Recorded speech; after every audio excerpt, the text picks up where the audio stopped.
After working a long shift at his job with the U.S. Air Force, engineer Earl Frazier is ready to call it a day. As he was getting ready to go to bed, all of a sudden he hears all this banging and yelling, and he knew something was going on. So you have one of two choices. You can either ignore it and hope it stops, or you can open the door and see what's going on. Open up! He sees a man wearing a light blue robe, banging on other doors. Earl realizes this robe is covered in blood. So he doesn't know if this guy's been hurt and he's bleeding, or if somebody else is hurt and he's been covered with their blood.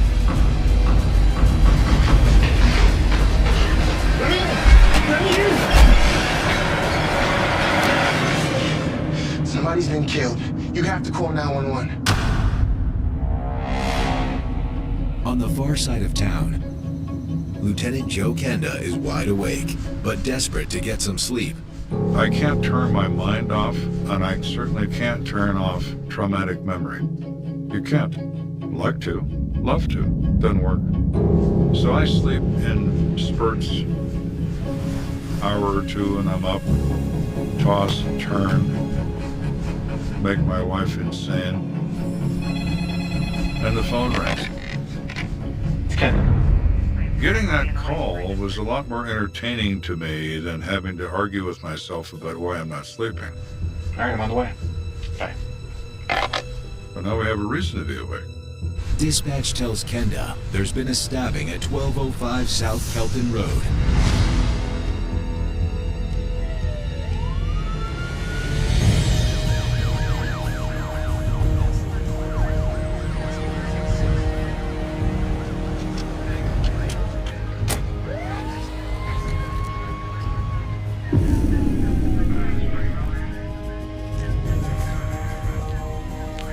Hey, Lieutenant.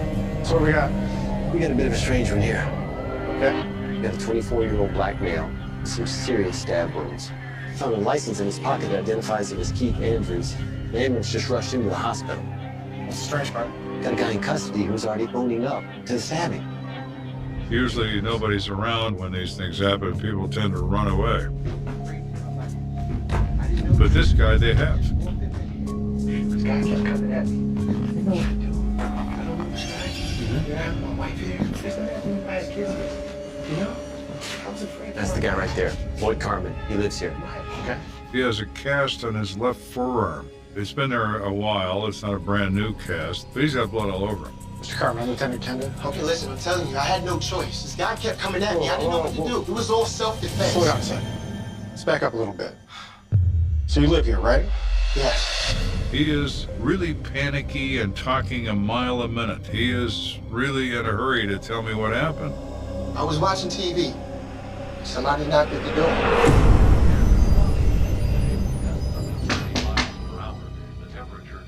Who is it?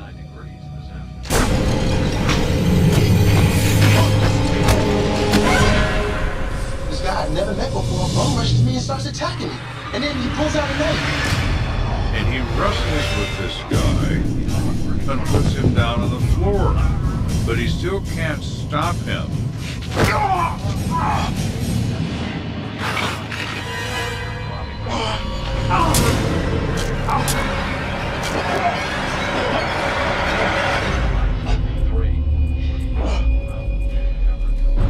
But I'm telling you, it was all self-defense. And then what happened? The guy just laid there, and I didn't know how bad he was. So I just started yelling for somebody to call 911. We're going to have to examine this closely.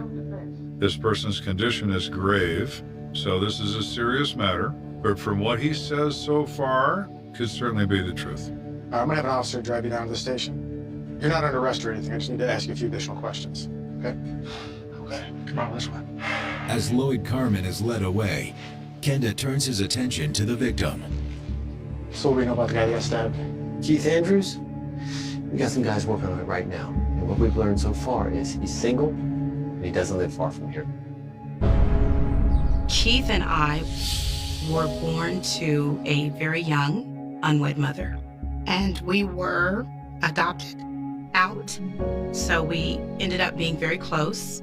He was very smart, very handsome, beautiful smile.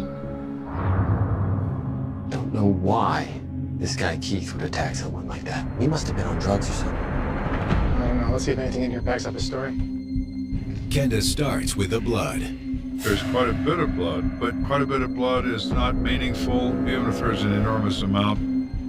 It depends on where the wound was inflicted. Was an artery struck? Is it arterial bleeding? All those sorts of things come into play.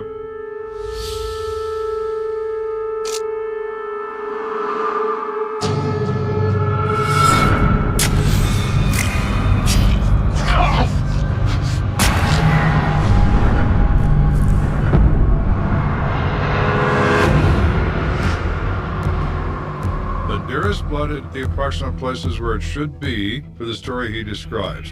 Kenda turns his attention to the weapons used in the fight. Well, it's obviously the knife from the kitchen you used to stab him with. Yeah, the other one's right over there. A short distance from the bloodstained evidence, we find a 3-inch bladed folding pocket knife. That's a very small weapon. Is it capable of inflicting fatal injury? Of course it is. But this is not the type of weapon you would expect to see in the crime of assault. It would take so much work over so much time, it wouldn't be a really effective weapon. Did anybody touch the door? No, sir. Lloyd says the man breaks his door and forces entry into the home. The lock assembly is undamaged. There is no foot mark or kick mark on the door. There is absolutely no evidence of forced entry. Was there anyone else here when the fight broke out? Lloyd's wife, Deborah. She's still out front if you want to speak with her. Let's go talk to her. Now I'm getting concerned about Mr. Carmen. That maybe everything he says isn't exactly as he says. Sir? Yeah. I find Deborah Carmen sitting outside. Can I talk to you over here for a minute, please? She has kind of a vacant stare, maybe one of shock, but she appears to be traumatized, which is normal. Listen, I know this has been a very tough night for you, but I really need to know what happened here tonight. Well, Lloyd and I were laying in the bed watching TV. It was really late. Oh, it's crazy. Yes. Hilarious. And we looked like, who could that be? So I sent Lloyd to go find out who it was. We better go see who that is. It's like midnight. Who is it? She hears her husband go to the door. She hears a muffled conversation. Then she hears what sounds like a struggle and a scuffle of some kind.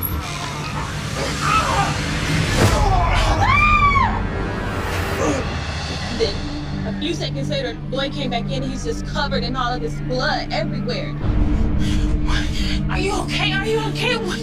What? Get somebody, call 911. Now, her story more or less matches what her husband has to say, but I need to get to the bottom of this, so I've got to move to another technique. So tell me again what you saw when you opened the door. Lloyd was rolling on the floor. He was like fighting with some man. And then I freaked out. I don't know, I just took off running and I couldn't really see. It was dark. She didn't say he's struggling with a stranger. He's struggling with a man. I thought that was an interesting choice of words. So as a test of that, I said, you know, the guy that got hurt here, he is at death's door. What the doctor said, this is a touch-and-go situation. It's more likely going to be a go. He's not going to make it. And her eyes fill up with tears when I said that. You don't cry about strangers, but you cry about somebody you know. Poor Keith. I can't believe he could die from this. And I said, Deborah, I never told you his name, but that is his name. And you know it's his name, don't you?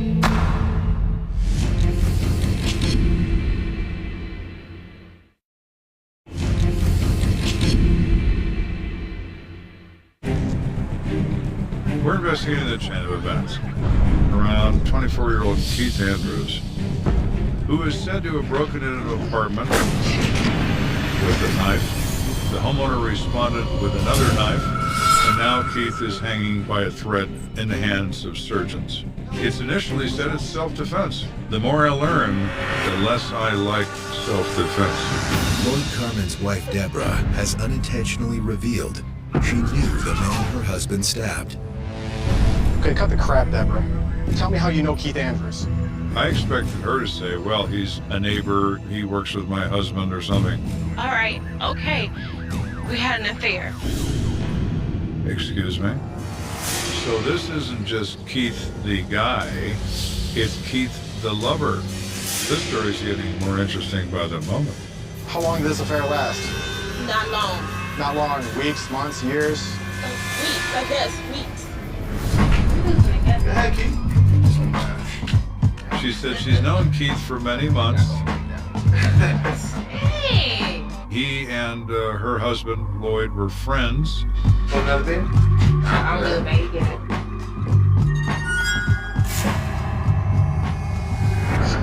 It was a while ago, Lloyd and I broke up. And so I started hanging out with Keith.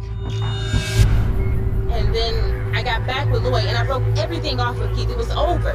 Did Lloyd know you were having this affair with Keith? Yes, Lloyd knew we were messing around. But he also knew that I broke it off with Keith. Keith, the one that kept pushing and pushing and pushing. She added that she had no idea it was Keith knocking on the door. And further, when she saw the struggle in the hallway, she couldn't clearly see the man's face. I couldn't tell. It was just two men rolling around on the floor fighting. I didn't know who it was until the paramedic said something. Look, my sister just put up. Is it okay if I go now? I gave the police all my information. You can call me if you need anything. All right, you're free to go for now. Thanks.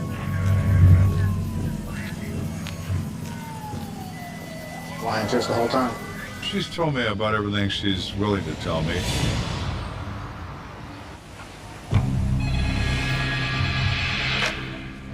It's Kenda.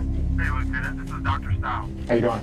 I then get a phone call from the coroner, and he's not calling me to ask me what I think about this weekend's football game. Keith Andrews has died. I figured. I'd like you to come down and look at the body if you're available. Why do I need to come see the body? There's just something I would like you to see. Okay, I'll be right there. Bye.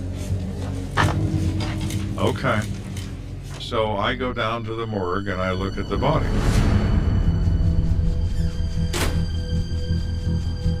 How you doing, Doc? Doing well, Lieutenant. Thanks for coming down. So what'd you find? Well, one stab wound proved fatal. The coroner informs me that Keith is dead as a result of a stab wound to the heart. This would account for the large amount of blood found at the scene. But take a look at this.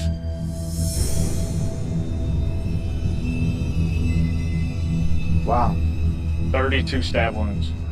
This is a frenzied attack. It is overkill. It is beyond what one would do operating in self-defense, in my opinion. Someone was very, very angry with this young man. I know just a guy that might have been pissed off enough to do that, too. Good.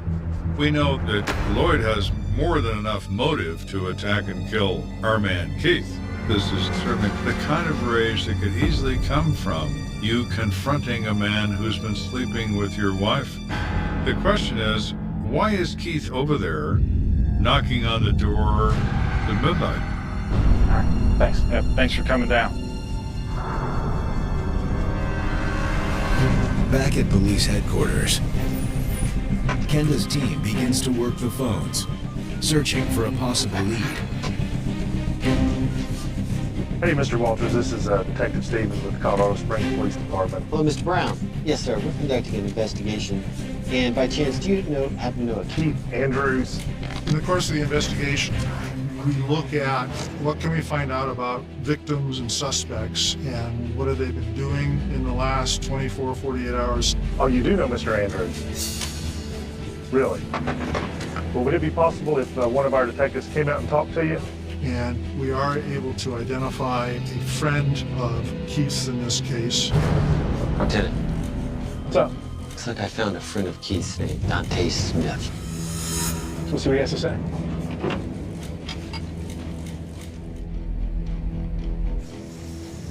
I understand you're friends with Keith Andrews? Yeah, we grew up together. Dante Smith is 24 years old. He's been friends with Keith for a very long time. When was the last time you saw him? He was just here last night. Can you tell me about that? I invited him over to have some beers. Man, what's going on with you, man? You're looking down. What's up? Me and Deborah, man. It's over. What happened? He reports that he was with Keith earlier in the night, the same night he was attacked and killed in Lloyd's apartment. I don't get it. Like, I don't know what she just said is over. Hey, man, listen, you were seeing a married woman. Don't make no sense. I mean, she was talking about leaving her husband. From Keith's perspective, this was an ongoing relationship. Deborah was back living with her husband, but according to Keith, she and he were looking at apartments together. So what are you gonna do, man? I gotta talk to her. No, man, that's a bad idea, dude. Don't do that. I gotta make it right, man. Don't do that. As he talks about what's going on with Deborah, he just becomes more emotionally volatile. I gotta go. And he reaches a point where he tells Dante that he needs to go over there and essentially force Deborah to make a choice on the spot. You're messing up, man. I mean, he didn't want to hurt anyone. I told him it wasn't a good idea. He just wanted some answers. Keith was just at that point where he was like, look, enough is enough. You know, she's got to pick. Him or me. What's it going to be? Did you ever make any threats? No. And that was the last time you saw him. Well, I appreciate the help. Thank you. Keith's intention of going over there was to soothe his broken heart. He didn't expect to leave there on a gurney in the back of an ambulance. Keith is thrown into a different light entirely. And given the evidence, Lloyd has some explaining to do.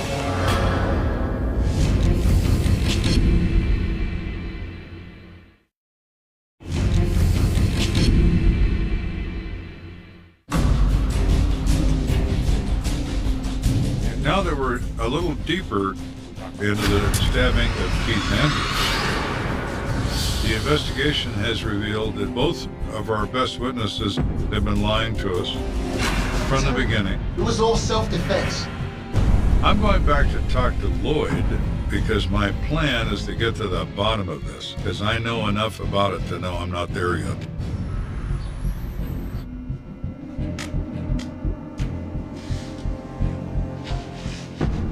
Boyd, you need to tell me what happened. You need to tell me right now. I'm getting in his face now because I'm saying, hey, you told me this guy kicked your door down, which you did not do. You told me he's just some guy. It turns out he's your lifelong friend. Further, he is having an affair with your wife. All right, do you want to know the full story?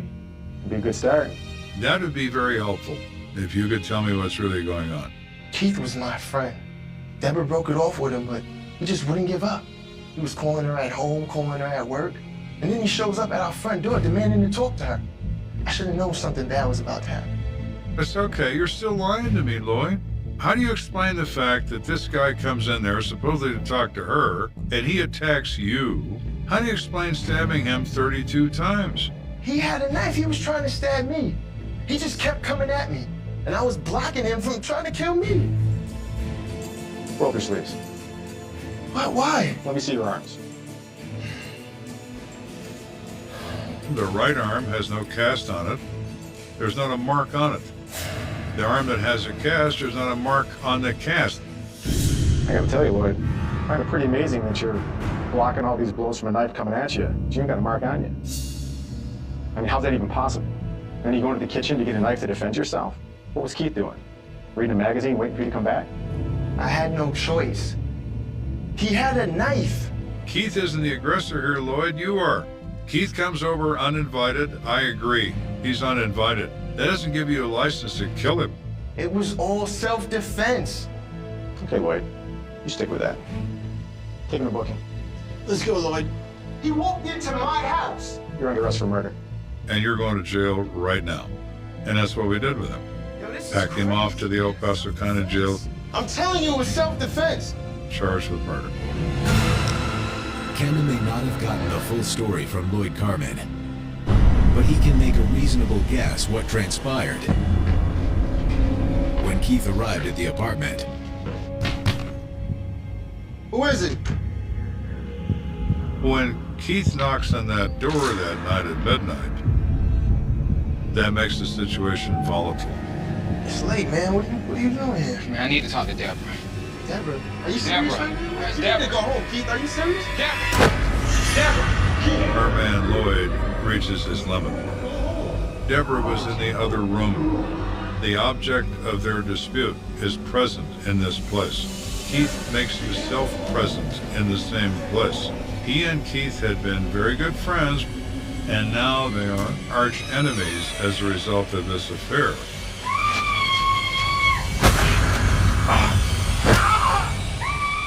I believe that Lloyd loses control, attacks him.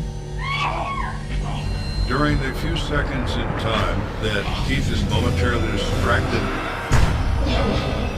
that's the moment Lloyd has the time to recover a carving knife from the kitchen right around the corner from the foyer. Keith is trying to arm himself with his pocket knife, but it's too late. It winds up falling on the floor and is not used. Lloyd proceeds to attack him in a frenzy. Keith is overwhelmed by the loss of blood, overwhelmed by the attack in the chest. Now Lloyd is standing there covered in Keith's blood, staring down at Keith, believing he's either dead or about to be, and full panic overcomes the moment of rage. Help! Help! Somebody call 911! Help! Somebody call 911! And he's trying to come up with an explanation for this behavior. So when the first officer comes, the first words out of his mouth, But I'm telling you, it was all self-defense. the very last thing he said to me during the interrogation, It was self-defense. I'm telling you, it was self-defense. that's his story, and he's sticking to it, beginning to end. Kenda is confident the truth will come out. But just a few days later, he's blindsided by an unexpected development. So I'm putting together the final paperwork on this case file for court. This is Kenda. Hey, Joe. How you doing? You have to release Lloyd Carmen. What are you talking about? I have to what? He's the lucky beneficiary of the new Homeowners Protection Act. The what? You know, the Make My Day law. The state legislature recently passed the law the press refers to as the Make My Day law, following a line from Clint Eastwood.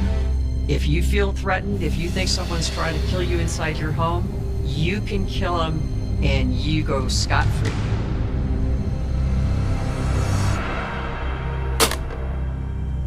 For Kenda, the case is over and done. But over the next several years, the collateral damage continues to take its toll on other parties involved in the case. 14 years pass, and Lloyd Carmen remains unlucky in love. 14 years after the death of Keith Andrew. Yo, sleeping with my wife. Lord Carmen is shot to death in a parking lot in a dispute over a woman. Ironically, in the case of Lloyd Carmen's death, the shooter claimed the Make My Day law. The mistake he made was he was not in his house. His defense failed, but he did 10 years in prison for the shooting. Keith Andrews did not get justice. He did not. But perhaps there are forces at work in the universe that somehow see to it that the slate is kept even. Coming up, a routine missing person search takes a shocking turn. What we thought was a simple death investigation has turned into a tragic mystery. I never would have suspected that to be the case, and neither did anybody else.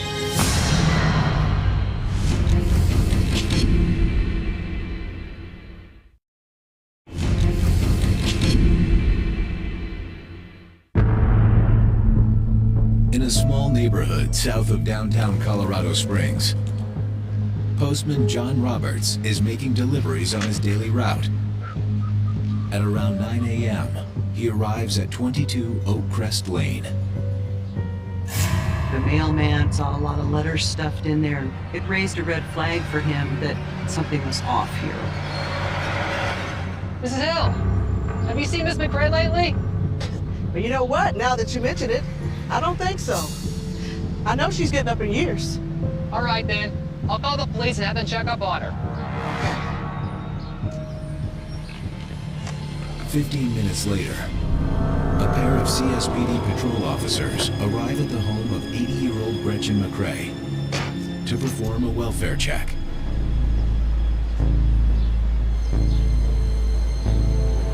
Wanna check the side? Yeah. Police! There was no response, and the officers had been told that there was an elderly lady living there. Side's locked up. So they're thinking, we need to go in there and make sure she's okay. Dispatch, be advised, we're gonna force entry on this.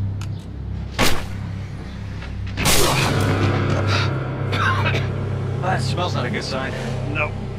Definitely a hoarder, though. I'm gonna check the kitchen over here. Okay. The first thing they noticed was the condition of the home. This is totally out of the realm of normality. Hey, Chris.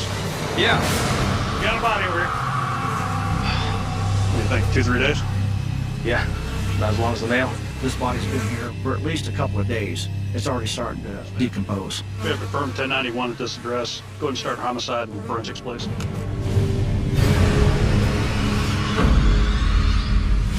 Moments later, Lt.Joe Kenda arrives on scene. Where's the body? Just follow your nose. In Colorado, by law, if you die outside of a custodial medical environment, the police are called to determine method and manner. There was typical evidence of hoarding where someone has no idea what they own. They were newspapers, clippings, written letters, boxes that had never been opened. The place is almost floor to ceiling. Hoarding is an illness perpetrated by people who believe that everything they've had or everything they've ever had is valuable. You know who she is? The neighbors are saying is an elderly woman named Gretchen McRae. Says she's a real pillar to the community. Gretchen was born in 1898 in North Carolina.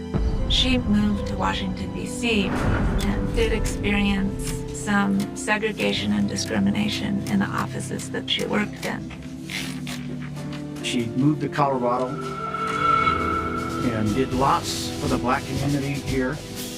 She was very vocal, was out trying to get the black population together to go vote.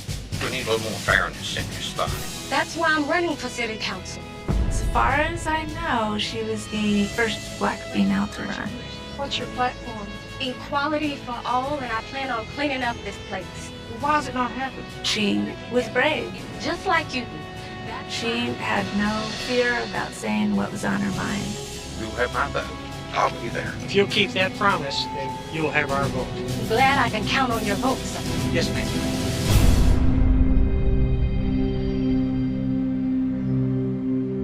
Let's get her to the coroner, see if you can tell us what happened to her.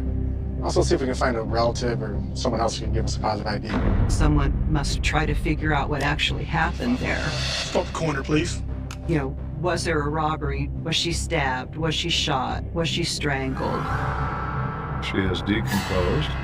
It's very difficult to see bullet holes or stab wounds or whatever.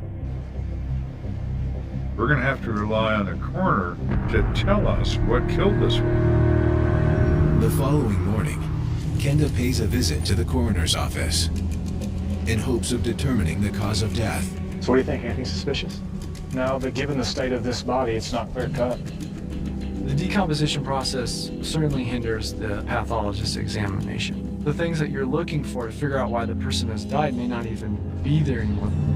Injuries or holes means that you immediately have a non-natural death.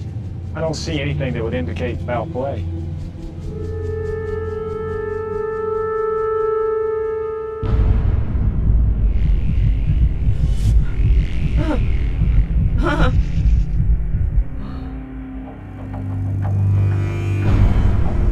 The cause of death is listed as death by natural causes, which usually includes a heart attack, an aneurysm, all the usual things. So have you notified the next of kin yet? Yeah, her cousin should be coming in anytime to help us identify her. We find a cousin whose name is William Hopper. Yeah, that's Gretchen. I bet her sister's torn up about this. She has a sister.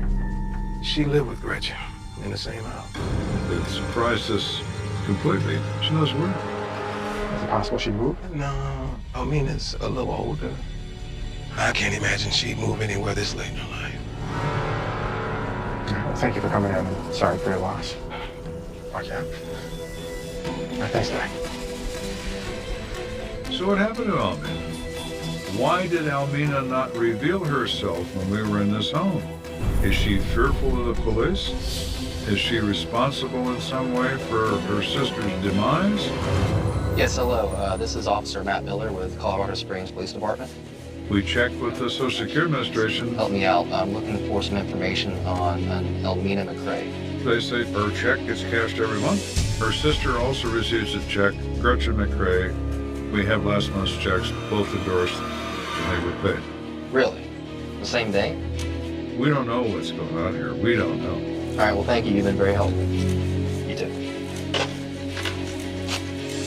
Unclear where Almina is, or what role she might have played in her sister's death, Kenda turns to the McRae's neighbors for answers. Oh yeah, I remember Almina. Haven't seen her in years. I knew Gretchen, but I didn't even know she had a sister. Nobody seems to know anything. Well, Gretchen told me that Almina was very ill. She really couldn't go anywhere.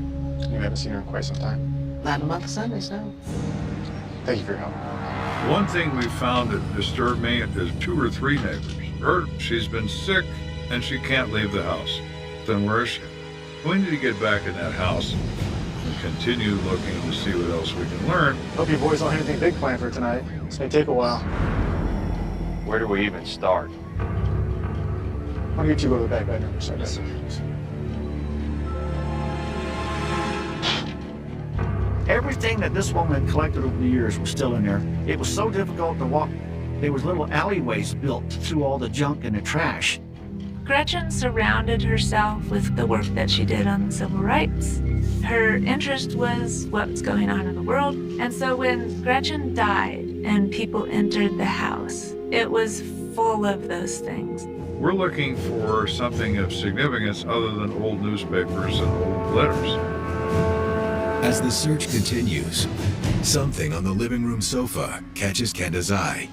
There's a sofa in the middle of this living room, and there's newspapers all over it, but the other newspaper stacks are folded. These are just scattered on the sofa. And you think, well, why are they like this? So I start poking around them, and I move one. What the? And I see gray hair, human hair, sticking out of the newspapers. Guys, come in here. I found something. Oh, God. We start moving newspapers very quickly off this sofa. And we find the mummified corpse. We find leather, mummified flesh fragments on a skull, eye sockets, teeth, some cheek material, gray hair off the top of the head, long. The extremities are wrapped carefully and tightly in newspaper and tied on with string around both arms, both legs, torso, and the hips. Is that Elmina? I don't know. They've been dead a long time, whoever this is. Call the coroner and tell him we need him here right away. 131 dispatch. I didn't expect to find a mummy. Did Gretchen kill her sister? Did she wrap up this body in newspapers to prevent the discovery of the murder? Did somebody kill them both? Any one of those possibilities could be true. This is incredibly bizarre.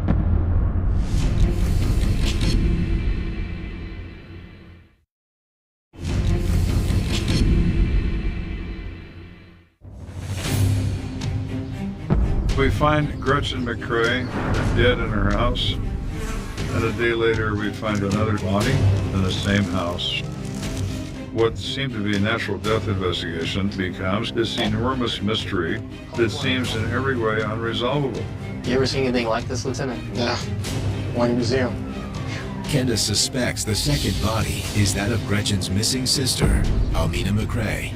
But until the coroner arrives, police continue to unearth more of the sisters' personal writings and keepsakes from their days at the forefront of the civil rights movement. Gretchen and Almina grew up at a time that Black Americans were just getting their voice. After the Civil War, they were just starting to think about their new freedom, what could they do, and decided to take up the fight for that. That was very brave at that time. As the search continues, Kenda tries to imagine if there could be any possible reason for Gretchen to want her sister dead. Gretchen, Almina, take your hands off my jar. What is this? These are mason jars for jam. What have you made jam? At some point, I will. Let's say Gretchen decides to eliminate her sister. Why would she do that? Could it be emotional? And don't bother my magazines either. These people live together all their lives. Help me move this. Could things have gone south at some point, I suppose? I am tired of listening to you talk to me about this. Gretchen! Gretchen! The next question becomes, kill her how? There is no way to know the answer to that question, short of examination of the skeletal remains for incised wounds. Without those, it remains an open question. How you going? Doing fine. How y'all today? All right, here it is. As with Gretchen's body, Kenda is hopeful the coroner can shed some light on Almina McRae's cause of death.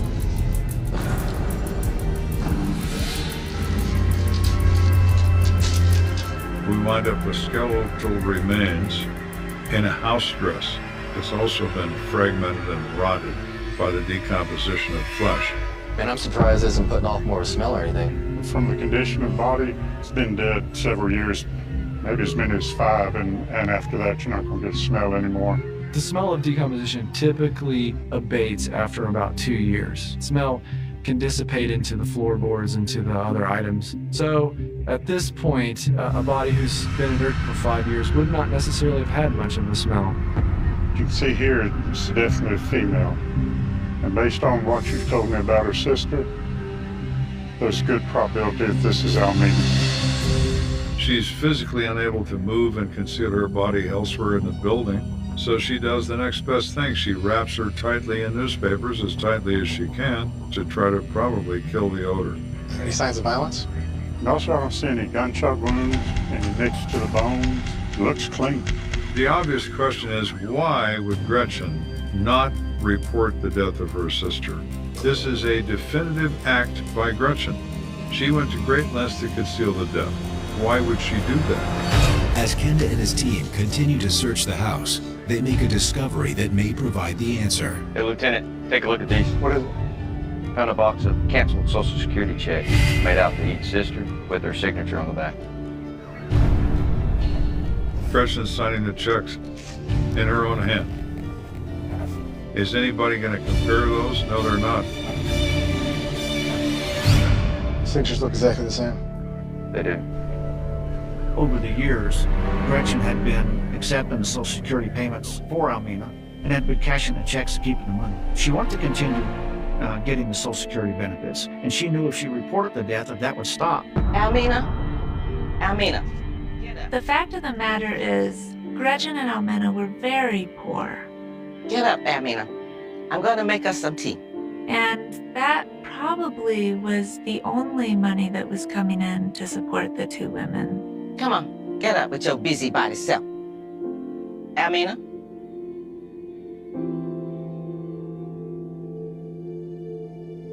Almina. My opinion, the most likely scenario in this case was that Gretchen gets up one morning, tries to wake her sister, and realizes her sister's dead. What are we going to do? Despite the unusual circumstances, both Gretchen and Almina died of natural causes. Gretchen didn't do anything to cause her sister's death, so maybe she thought, if I don't let anybody know, then I'll continue to get that financial assistance. So what am I hurting anybody? I don't think that she wanted to see her sister leave her life. It was a little bit like Gretchen keeping all of her life's work, keeping those things that were most important in that house with her. She's faced with a decision. Does she reveal this death to the world and lose the Social Security income, or does she carry on? Well, Miss Gretchen, I haven't seen your sister lately. How's she doing? Actually, she hasn't been feeling very well lately. Oh, okay.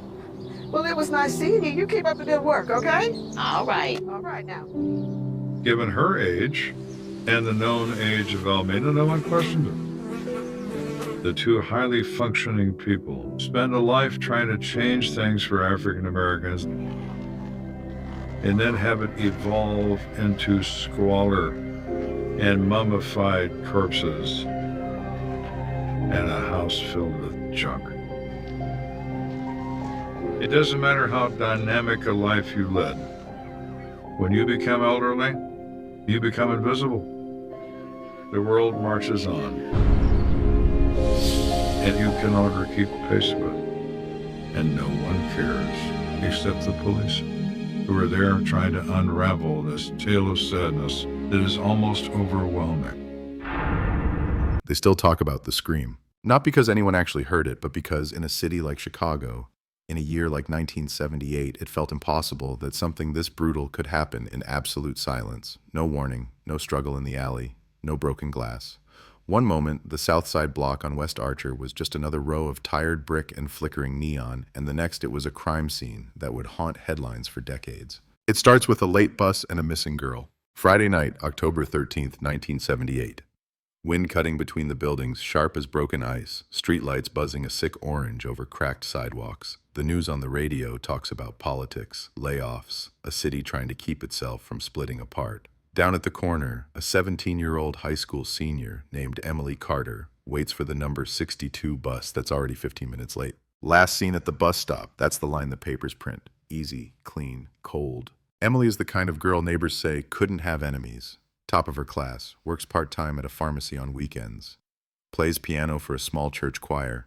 No drugs, no bad crowd, no boyfriend her parents know about. Just a quiet girl in a loud city, standing under a flickering light with a backpack slung over one shoulder and a stack of textbooks pressed tight against her chest. Then nothing. No bus driver remembers her. No passenger comes forward to say they sat near her. The security camera in the corner liquor store is fake, just an empty shell bolted to the wall. 1 minute, she's breathing in the diesel exhaust of Chicago's late-night traffic. The next, she's gone.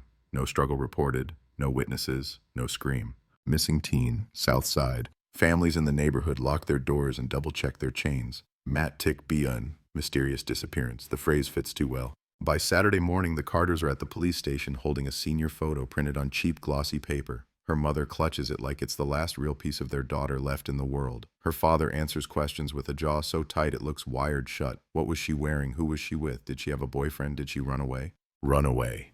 The word hangs in the stale air of the interview room like a bad joke. No money missing from her room. No secret bags packed. No diary entries about wanting to escape. Just textbooks, a bus route, a girl who knew exactly when she had to be home to avoid worrying her mother. Within 24 hours, the story hits the local news. Teen girl vanishes en route home. Family begs for answers. A shaky camera pans across the empty bus stop and the liquor store window where the plastic camera stares back, blind and useless. Reporters talk about the rising crime rate, the danger after dark, the fear on Chicago's South Side. They never talk about the silence between the facts. Police canvass the block. They knock on doors, show her photo, ask the same questions over and over. Did you see this girl? Did you hear anything? Anyone hanging around the bus stop? Any strange cars cruising the street? The answers blur together. No, maybe. I'm not sure. It was dark. I was tired. The game was on. I don't remember. A single lead bubbles up. A neighbor on the third floor across from the bus stop remembers a car. Old, dark-colored, maybe a Chevy, maybe a Pontiac, rust around the wheel wells, engine idling with the lights off, but he can't remember the plate, can't swear it was the same night. And memories, the detectives know, are cheap. Everyone wants to help. Not everyone helps. Days pass. Then a week. The missing posters go up in grocery stores, laundromats, battered along the bus routes by October wind. Have you seen her? In all caps above Emily's smiling face. Students at her high school whisper in the halls. Some say she was snatched. Some say she ran off with an older man. Some say they heard she was already dead, that the cops were just hiding it. Rumors move faster than patrol cars. The official search pushes on. Detectives pull her phone records, thin and uneventful in a time before constant calls and messages. They talk to teachers, co-workers at the pharmacy, the pastor at the church. Nothing jumps out. No secret meetings, no threats, no jealous rival. Just a life cut cleanly in the middle. Like someone sliced a film reel and let the loose end flap in the dark. Then on the 12th day, everything shifts. A jogger in the forest. Preserves west of the city is cutting through a narrow, muddy trail before dawn. breath steaming in the cold air, headphones on, world tuned out. He almost trips over what he thinks is a rolled bundle of old tarp near a drainage ditch. He swears, steps around it, keeps going. Then something pulls at him. A feeling, a wrongness. He goes back. Up close, it's not a tarp, it's a body. The call comes in at 6:17 a.m. Patrol officers arrive first, then detectives. They fan out through the damp underbrush, boots sinking into soft earth, breath clouding the morning. By the time the coroner's van pulls up, yellow tape is already stretching between trees, framing the ditch like an open wound. Female, teen, dark hair matted with mud, clothing torn, no ID, no purse, no backpack, no bus pass. There's bruising on the wrists, a cut on the cheek, a deep purple line along the neck that tells a story the cold ground can't hide. Strangulation.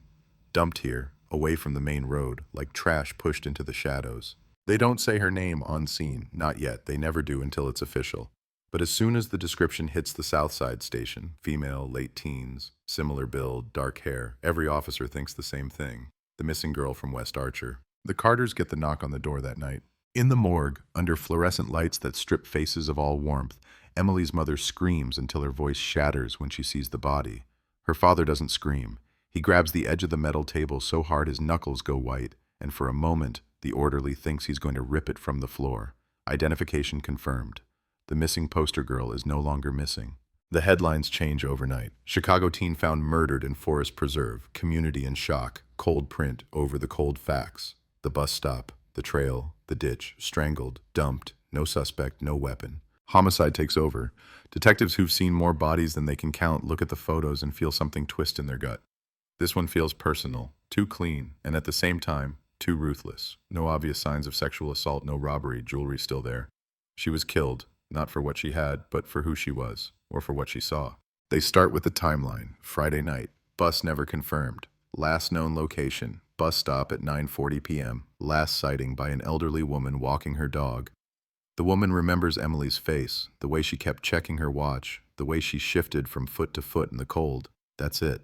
After that, the world swallows her. Detectives pull bus schedules, grill drivers. They cross-check every call to dispatch, every reported disturbance, every suspicious person report in a radius of blocks from the bus stop. They come up empty. It's like she vanished from under the buzzing streetlight and reappeared in the woods miles away. They focus on the car. The maybe Chevy, maybe Pontiac becomes an obsession. They comb through records of dark sedans registered in the area. They set up roadblocks near the forest preserves, stopping vehicles, checking plates. They come up with nothing but irritated drivers and thin leads. Then something surfaces. A gas station attendant 2 miles from the bus stop remembers a man, late 30s, heavy set, wearing a dark jacket, paying cash, nervous. He came in the same night Emily vanished, bought cigarettes, and asked for directions toward the forest preserves. The attendant remembers the smell of sweat, the way the man's hands shook slightly when he took the change. When police ask why he didn't report it sooner, he shrugs. I see nervous people all the time, he says. Didn't think it mattered. The sketch artist gets to work. Suspicious man seen near crime route. The headline rolls across the evening news with a composite image under it, broad face, deep-set eyes, a mouth pulled tight, lines drawn from memory, from fear, from the blur of a single brief interaction. It's something for the public to stare at, something for them to pin their fear on. Tips pour in, dozens, hundreds. I think I saw him at my building. He looks like my ex. That could be the guy who hangs around the playground. The hotline lights up. Detectives chase each lead until it collapses. Wrong face, wrong car, wrong time. Meanwhile, the autopsy report lands on a desk in the cold, fluorescent hum of the department. Time of death estimates place Emily's murder within hours of her disappearance. No sign she was kept alive. No long captivity. No extended torture. A fast, brutal end. The ligature marks on her neck suggest a cord or thin rope. The bruises on her wrists imply she was restrained. Lab analysts pick apart every inch of fabric, every clump of dirt. There are fibers that don't match her clothing. There are faint traces of motor oil. There are unidentified skin cells under her fingernails. In 1978, those details are recorded, photographed, filed, and then left waiting for a science that doesn't fully exist yet. The community's fear hardens into anger. Candlelight vigils appear outside the bus stop. Parents don't let kids walk alone after dark. Church sermons shift from forgiveness to protection. Talk at the barber shop, at the corner bar, at the grocery checkout line circles back to the same story. The girl who did everything right, who stood under the streetlight like she was supposed to and still didn't make it home. In the local paper, an editorial runs with a headline that could be carved in stone. Who killed Emily Carter? The article calls for more patrols, more funding, more answers. The cops feel the pressure in every briefing. The mayor's office wants results. The community wants a name. The family wants a face to blame. Weeks turn into months. Seasons change. Snow falls on the forest preserve where the ditch still scars the earth. Officers stop by the Carters' home less frequently now, not because they don't care, but because there's nothing new to say. The sketch yellows on the bulletin board. The box labeled Carter, Emily, Homicide fills with reports, interviews, evidence logs, photographs. The investigation never officially closes. It just cools. A murder file on a metal shelf in a room full of other shelves. A cold case in a city packed with them. But this one sticks. Old-timers talk about it to the rookies. We had a girl once, 78, smart kid, no drugs, no trouble, middle of the road. Someone took her straight off the street like it was nothing. The story blows out like cigar smoke in dim locker rooms and midnight patrol cars. Years go by. The city changes. Buildings rise and fall. Neighborhoods shift. Technology creeps into the department like a quiet revolution. Databases, computers, new labs, new science. DNA becomes a word detectives actually say in meetings instead of reading about in medical journals. Old evidence boxes are pulled from storage, brushed off, opened. One of them is labeled Carter Emily, 1978. And suddenly, a forgotten scream that no one ever heard is about to echo again. The box doesn't scream when they pull it from the shelf, it just rattles. A tired cardboard coffin with a strip of yellowing tape across the front and a case number written in a hand that belongs to a detective long retired or long dead. The letters are faded, but still there. Carter, Emily, 1978 cold case, one of hundreds case. It's a winter afternoon more than 20 years later. The city hums outside, but down in the records room the air is still, dry, and old. Shelves rise like narrow, dusty tombstones. Fluorescent lights hum overhead. A young detective with dark hair pulled back in a tight knot slides the box out and balances it against her hip. Detective Lena Martinez, newly transferred to the cold case unit, new blood assigned to old ghosts. She doesn't know Emily yet, not really. To her, the name is just ink on a label, a line in a database, another file flagged for DNA potential. Somewhere up the chain, a memo went out. We're reopening unsolved homicides that still have physical evidence. New tech, new lab, new chance, old pain. Martinez carries the box to a steel table and sets it down like she's placing a heart on an operating tray. The lid peels back with a dry whisper. Inside, photographs, Polaroids dulled by time, plastic evidence bags clouded with age, handwritten reports and curling script, a tangle of old labels stamped property of CPD. The smell of paper and dust and something faintly chemical rises up. The past doesn't smell like blood anymore. It smells like storage. The first photograph on top hits her like a punch. Black and white. A girl, 17, lying in a shallow ditch, eyes closed, dark hair spread like ink in the mud, bruising around the neck, visible even through the grain of the image, her clothes twisted, half soaked. The forest preserve behind her a smear of trees and shadow, the date stamped in the corner, 10/25/78. Martinez exhales slowly. She's seen bodies, fresh, recent, still warm when she got there.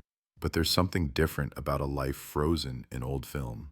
It's like staring at a question that has been asked for decades and never answered. She flips through more photos. The bus stop on West Archer, the fake liquor store camera, the Carter's living room with a framed school portrait on the mantel, and a mother whose eyes are red and swollen. The poster, "Have you seen her?" taped crooked to a cracked wall. Then the forest preserve again, the ditch cordoned off by bright tape. Uniforms clustered around it, faces blurred by motion and bad lighting.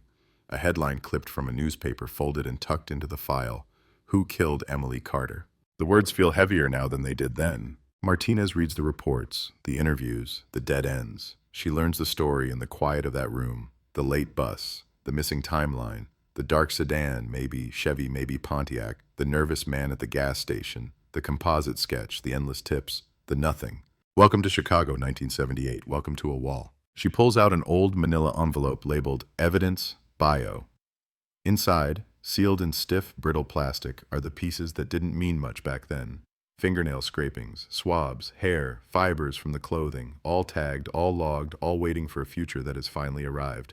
The cold case sergeant steps into the doorway, coffee in hand. That the Carter girl? Yeah, Martinez says, not looking up. You worked it? The sergeant snorts softly. I was fresh out of academy when that went down. Everyone thought they'd have it wrapped in a week. Then a month. Then, well, he nods toward the box. She's been sitting there longer than you've been alive, kid. You see anything worth putting under a scope? Martinez looks at the sealed bags, at the fingernail scrapings, frozen violence in a tube, at the fibers, at the thin smudge of dirt cataloged and forgotten. Everything, she says. The lab is brighter than the records room, but it doesn't feel warmer. Steel surfaces, glass, machines humming softly like distant bees. The evidence is transferred with ritual care. Old seals cut, new seals applied. Chain of custody forms signed and re-signed. Every movement recorded. This isn't 1978 anymore. The smallest mistake can blow a case to pieces before it even starts. The technician, a forensic analyst named Doyle, holds up the fingernail scrapings to the light. Vintage, he mutters. You people really knew how to store things badly in the 70s. Can you work with it? Martinez asks. Doyle squints at the label. We can try. No promises. DNA breaks down. Time eats it. Environment too. But sometimes... He shrugs. Sometimes it hangs on. He gets to work. Tiny samples are transferred, prepped, fed into machines that didn't exist when Emily died. There's a kind of tension in the lab now, a low electric thread. They all know how this goes. Most old cases yield nothing. Contaminated samples, degraded strands, ghost data. But every now and then, a profile emerges from the static. A ghost gets a face. A cold case warms up. Days turn into weeks again, but this time the clock ticks in fluorescence and digital readouts instead of rotary phones and typewriters. Martinez doesn't sit and wait. She digs deeper into the file. She re-interviews whoever is still alive. She drives to the old bus stop location, though the storefronts have changed and the liquor store is now a bodega with a working camera pointed at the street. The fake plastic eye is gone, replaced by a glass lens that records everything and remembers nothing unless someone asks. She tries to find the Carters. The address in the file is decades old. The house on West Archer where the photos were taken now belongs to a different family. The woman at the door tells her the Carters moved years ago. They were older by then, she says. The kind of old that comes from, losing someone. She doesn't say the name, but Martinez sees the recognition in her eyes when she does. Public records eventually lead her to a small apartment in a quieter neighborhood. The hallway smells like cooking oil and cleaning chemicals. The carpet is thin. She knocks. The door opens a crack, chain still on. An old woman peers out, eyes cloudy but sharp. Mrs. Carter, Martinez says. A pause, a flicker of something behind those eyes. Suspicion, hope, anger. Then the door closes. The chain slides. The door opens again. Emily's mother stands there, smaller than in the photographs. Hair thinner, shoulders bent, but the grief in her face is the same. Time has only carved it deeper. Another detective, she says. Not a question. Not even surprise, just a weary statement. You people come every few years, you say you're looking again. You ask the same questions, you leave. She's still dead. Martinez swallows. I understand. No, you don't, the old woman says, but she steps aside anyway. Come in. The apartment is neat. Too neat. Every object in its place. Every surface scraped clean of dust.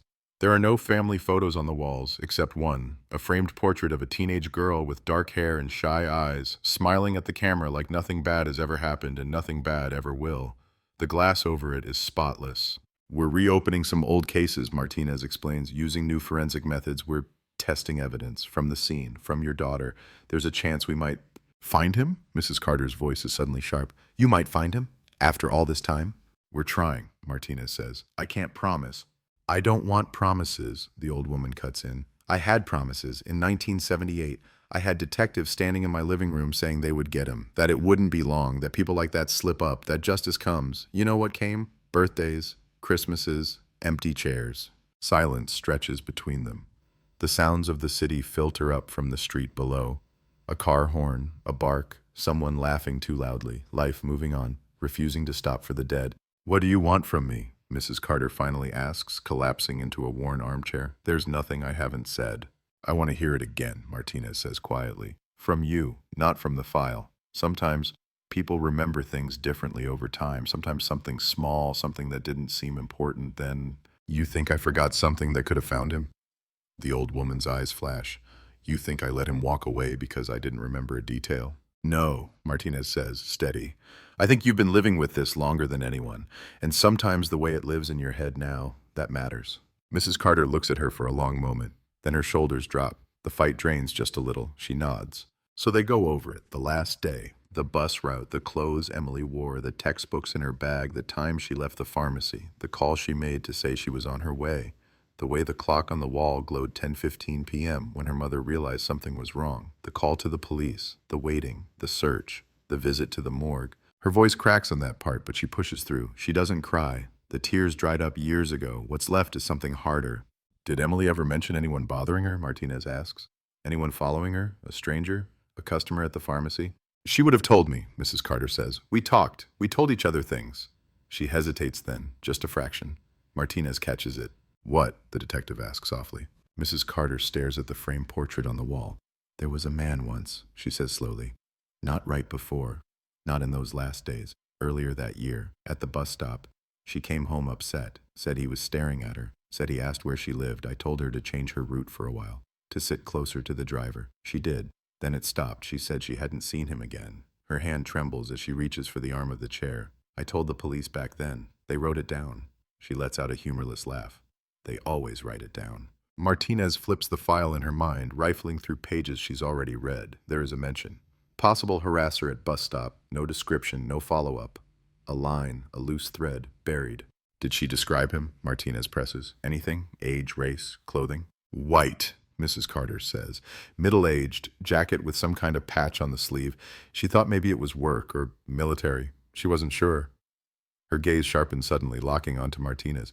Do you think it's him after all this time? I don't know, Martinez admits, but I'll look. She leaves the apartment with the weight of that promise on her shoulders. Back at the station, she digs deeper into 1978. Old reports of men harassing girls at bus stops. Complaints filed, complaints ignored. She looks for a pattern, a cluster, a name. The lab calls her 3 days later. We got something, Doyle says, voice tight with an energy that could be excitement or dread. From the fingernails, tiny sample, mixed profile, but there's definitely foreign DNA there, not hers. Martinez feels her pulse pick up. Can you build a profile? We already did, he says. It's partial but solid enough. We ran it through CODIS. And? There's a beat of silence on the line, the kind that stretches too long. We got a hit, Doyle says. Not a direct match, a familial one. The system flagged a relative, someone in the database who shares a significant portion of their DNA with our unknown from 78. Means our guy's family is in the system, even if he isn't. You ready for a name, detective? Her hand tightens around the phone. The air around her feels too thin. Yeah, she says, I'm ready. On the printout that spits from the lab's machine, black letters burn themselves into the story that started under a flickering streetlight in 1978. Last name Harris. A man sitting in a prison cell in another state for a different crime, a different victim, a different cold night. Cold case, old body, new science, a name. Not an answer, not yet. But for the first time in decades, the question, who killed Emily Carter, has a direction to point. The name hangs in the air like gunpowder. Harris. Printed in bold black on the lab report, underlined by a line of numbers and percentage matches that mean nothing to most people but everything to cops who've spent their lives staring at dead ends. Familial DNA hit. Not him, but someone close to him. Blood that matches blood under Emily's fingernails. Family chained to a crime scene in 1978. In the cold case bullpen, the atmosphere shifts. Conversations dip low. Chairs scrape. Eyes track Martinez as she walks the report over to the sergeant's desk. It's not just another lead. It's a crack in the wall. The sergeant squints at the paper. Michael Harris, he reads. Male, 43. Incarcerated, Indiana State Prison. Conviction, armed robbery, aggravated assault. He whistles softly. Real charmer. It's a familial match, Martinez says. Not a direct one. He's not our killer, but he's close. Parent, sibling, child. Odds are high. Her finger taps the table, keeping rhythm with the heartbeat thudding in her ears. He's our doorway. The sergeant leans back. You want to drive 3 hours to talk to an armed robber and ask him if his daddy strangled a girl at a bus stop in 78? Yes, Martinez says without hesitation. He stares at her for a long beat, then nods. Take Doyle's report. Take the old photos. Take the file. And take someone with you, he adds. You're not doing this solo. If he decides to get cute, I want a witness on everything he says. She ends up with Detective Ray Henson riding shotgun in the unmarked sedan. Old school, gray at the temples, the kind of cop who still calls the computer the box. He was a kid when Emily died, still in braces, but he's logged enough years to know what a long shot looks like. You really think this is it? He asks as they hit the highway, Chicago's skyline shrinking in the rear view. Lots of Harris out there, lots of bad blood. Lots of noise, Martinez says, but the lab doesn't flag this kind of hit lightly. This guy shares a big chunk of DNA with whoever Emily fought under her nails. We find out who was in his family, where they were in 78, what they drove, what jacket they wore. She trails off, fingers tightening on the wheel. We might finally have a name we can say out loud. The miles unspool in silence. Snow clings in dirty patches to the side of the road, half melted, half stubborn. Gray sky, gray fields, gray thoughts, cold case drive. Indiana State Prison rises out of flat land like something dropped from another world. High walls, razor wire, guard towers staring down with dead eyes. Martinez feels the familiar shift in her gut when she walks in, the one that says this place is made to swallow people whole and forget what they were before the door clanged shut. In the visiting room, fluorescent lights bleach everything to the same color, plastic chairs bolted to metal poles, cameras in the corners, a line of men in orange jumpsuits filing in, each one escorted by a guard. Shackles clink, voices murmur, a low, humming tension. Michael Harris is brought in last. He's tall, heavy through the shoulders, late 30s or early 40s, dark hair buzzed close, a tattoo snakes around one forearm. His face is the kind that could be handsome or dangerous depending on the light. Today, under prison fluorescence, it's mostly tired, but his eyes are sharp. He sits. The cuffs clang against the metal loop on the table. He looks at Martinez, then at Henson, then at the folder in front of them. I already did my trial, he says, voice flat. Already did my appeals, so unless you're here to tell me I won the lottery or my mother's dead, I don't know what you want. Martinez slides a photograph across the table. Not the body, not the ditch, the school portrait, Emily smiling in a captured moment of innocence. Do you recognize her? She asks. He glances down. For a second, something flickers behind his eyes. Then he shakes his head. No, should I? Her name is Emily Carter, Martinez says. She was murdered in Chicago in 1978. 17 years old, strangled, dumped in a forest preserve. The case went unsolved. Her voice doesn't shake.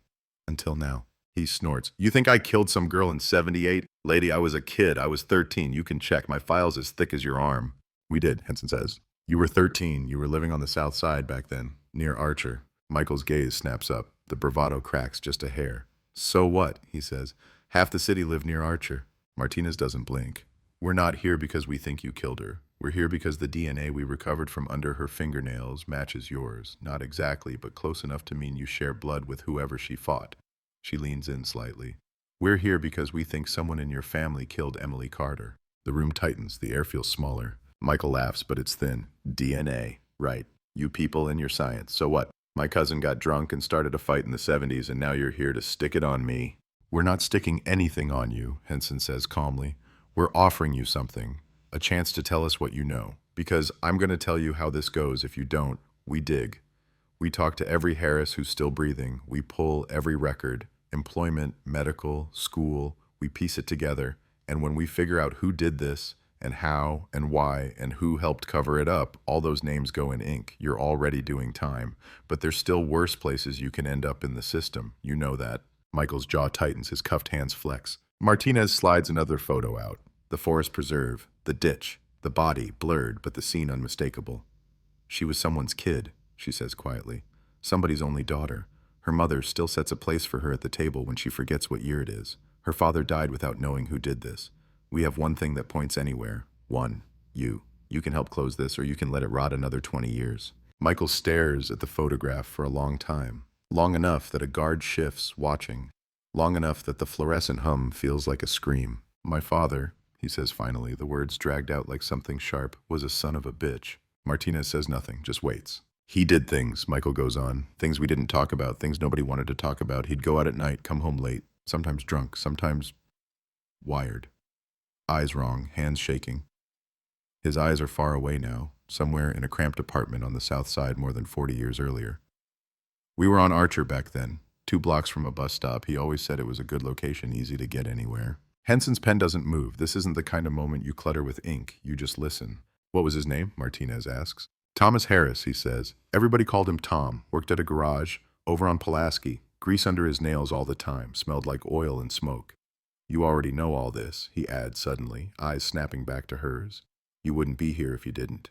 We know pieces, Martinez says. We want yours. Michael's mouth twists. You got a kid? He asks her abruptly. No. Good, he says.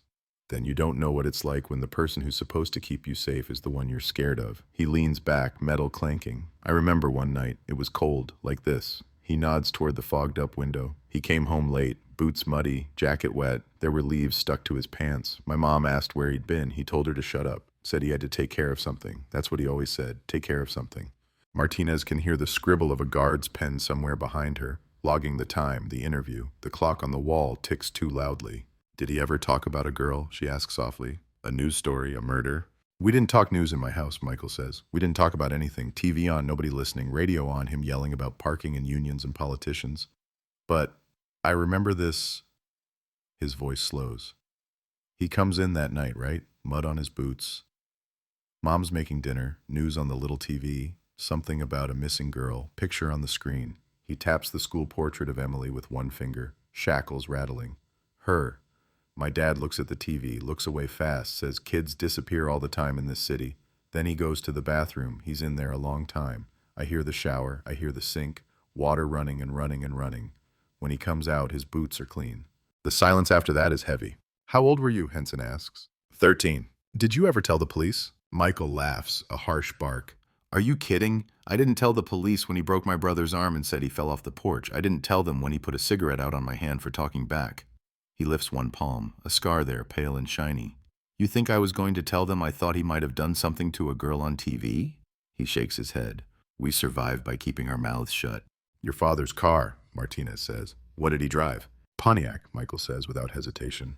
Dark blue, rust around the wheels. You could hear it coming half a block away. Muffler was shot. He said he'd fix it, never did. Martinez's pulse spikes. Dark Pontiac, rust, old neighbor's statement buried in a file. It clicks like a shell sliding into a chamber. Did he ever wear a jacket with a patch, she asks. Work logo, military, anything like that? Brown jacket, Michael says slowly. Canvas. Had a patch from the garage on the sleeve, red and white, Wheeler Auto, big block letters. He wore it all the time, even when it was too warm.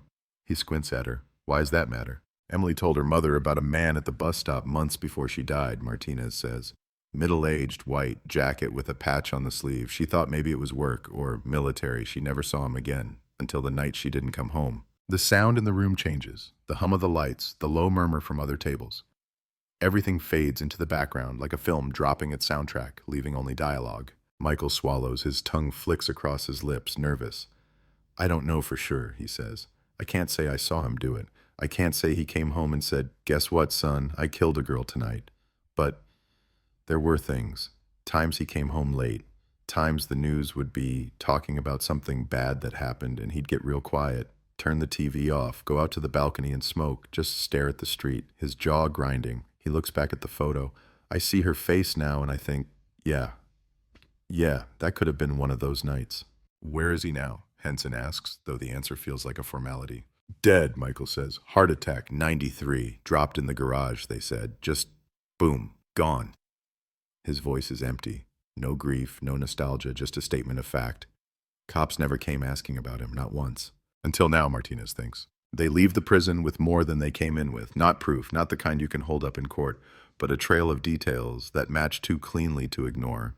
Dark Pontiac, brown jacket with a patch, South Side, Archer, a father who came home muddy on a cold night while the TV whispered about a missing girl.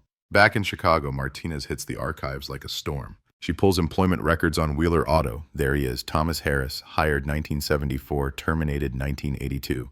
She finds incident reports from around that garage, a complaint about a man harassing a teenage girl at a bus stop, filed by a mother who said her daughter was followed by a dirty mechanic in a blue car. The complaint went nowhere. The plate number was incomplete. The officer who took it wrote, advised to avoid bus stop, no further action. She finds an old traffic citation. Dark blue Pontiac, plate half faded, pulled over near the Forest Preserves in late 1978 for a busted taillight. Driver, Thomas Harris, warning issued, no search, no questions. She finds a neighbor's statement in another old case, unrelated on paper, an attempted abduction of a teen near a different bus stop. The girl got away. The man grabbed her arm, tried to pull her toward his car. Dark sedan, rust on the wheels, smelled like gasoline and cigarettes. She clawed at him and ran. The file lists the suspect as unknown male. The description of his jacket, brown canvas, red and white patch on the sleeve. Every page she pulls feels like another nail driven into the same coffin with the same hand. One night, long after most of the building has gone quiet, Martinez stands in front of a whiteboard covered in photographs and notes. Emily's face in the center, lines radiating out, bus stop, Forest Preserve, fake liquor store camera, gas station attendant, dark Pontiac, Wheeler Auto logo, Michael Harris's prison mugshot, a grainy black and white photo of a garage crew from 1976. Men lined up, smiling stiffly.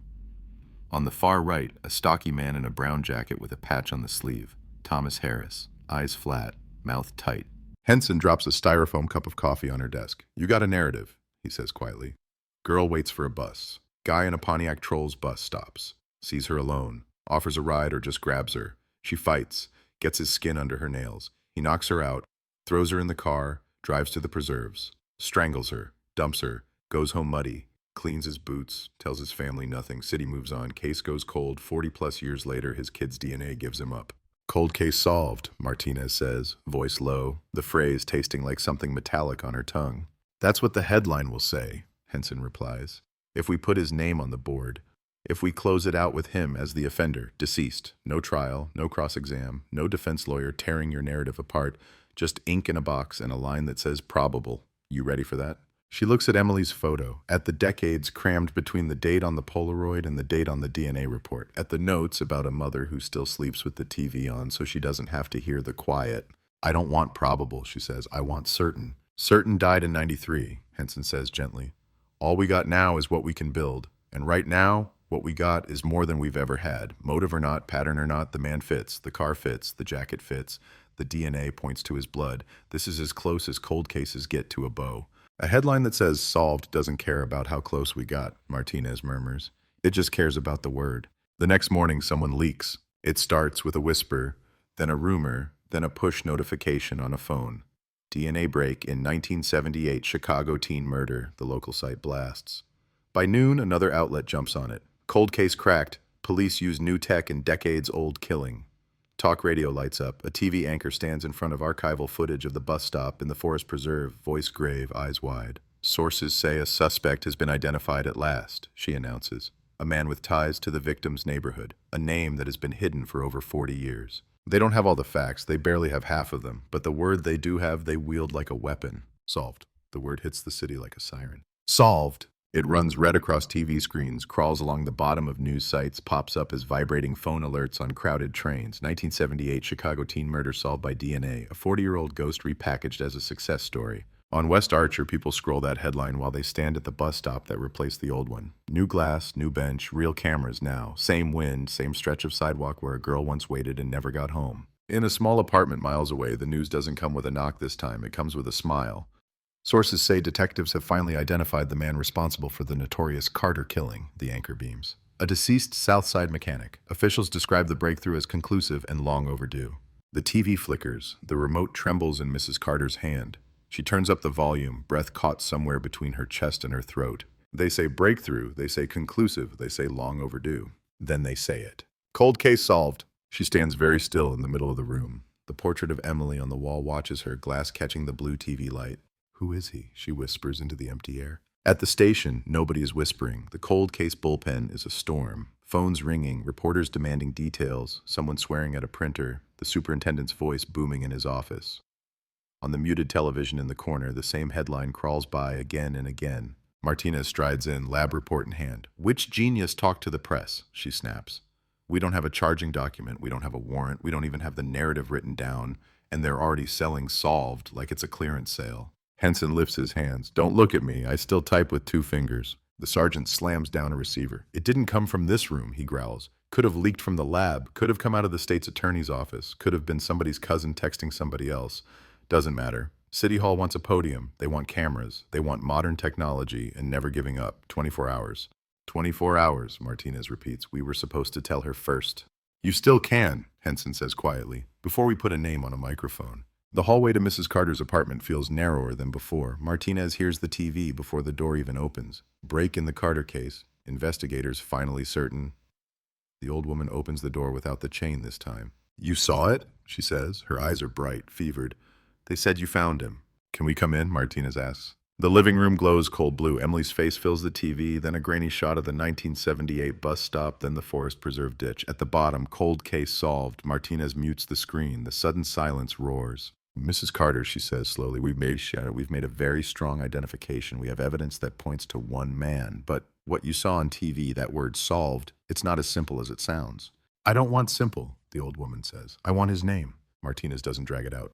Thomas Harris, mechanic, worked on the South Side, lived near Emily's route, drove a car that matches witness descriptions. We've connected him to similar incidents around that time, and we have DNA that tells us someone in his family was in direct struggle with your daughter when she died. In his family, Mrs. Carter repeats, not him. It's a familial match, Martinez says. His son is in the database for another crime. The DNA under Emily's nails shares enough markers with his to make a close male relative almost certain. The timeline, the car, the jacket, the location, they all converge on Thomas. Almost certain, the old woman echoes. The words sound like broken glass. Is he in jail? Is he alive? No, Henson says softly. He died in 1993, heart attack. We can't arrest him. We can't put him on a stand. We can't get his DNA from a living body. So you come here, she says, and you tell me my daughter's killer has a name, but he's already in the ground. He never had to look at a judge. Never spent a night in a cell for what he did to her. He just died. I'm sorry, Martinez says. It feels thin, but there's nothing else. Sorry, Mrs. Carter repeats. She sinks into her chair, hands gripping the fabric. Do you know for sure it was him? As sure as we can be with what survived, Martinez answers. If he were alive, we'd put cuffs on him tonight. We'd take this to trial. I'd sit on that stand and say his name until the jury believed it. But the justice we can get now, it's ink, not handcuffs. The old woman looks at Emily's photo, then back at Martinez. Then I want his name in that ink. I want the world to hear it. He took her life. He doesn't get to keep his clean record in the ground. There'll be a press conference, Martinez says. Soon. They'll announce the case closure. They'll use that word. Will you? Mrs. Carter asks. Will you stand there and call it solved? It's a simple question with a hard edge. I'll say what the evidence supports, Martinez answers. That he was the offender, that everything we know points to him, that there's no one else who fits as tightly. That's the truth I can stand behind. That's not a headline, Mrs. Carter whispers. No, Martinez says, it isn't. The next day, the podium appears under the CPD seal like it's always been there. Cameras crowd in. Reporters jostle for sightlines. Boom mics float over the murmur. Emily's school portrait stands on an easel beside the microphone, a 17-year-old frozen between concrete walls and fluorescent lights. From behind the doors, the chatter sounds like static. Martinez straightens her jacket, feels the weight of the file under her arm like an extra rib. Henson stands beside her. They want a neat package, he says. We don't have one. Just give them the truth you can live with. The superintendent goes first. He talks about perseverance, new science, dedication. He says closure 3 times. He says never forgotten. Then he steps aside. Detective Lena Martinez, Cold Case Unit. The room tilts toward her. We are here today, she begins, voice amplified, to update you on the homicide investigation of Emily Carter, who was killed in October of 1978. The name alone quiets the room. In recent months, our forensic laboratory has reanalyzed biological evidence collected at the time of her death. That analysis produced a DNA profile consistent with a male who came into physical struggle with Emily at or near the time she was killed. She doesn't look at the cameras. She looks at the photo on the easel. A search of our national DNA databases produced a familial match, she continues. That match led us to members of the Harris family and, through investigation, to one individual.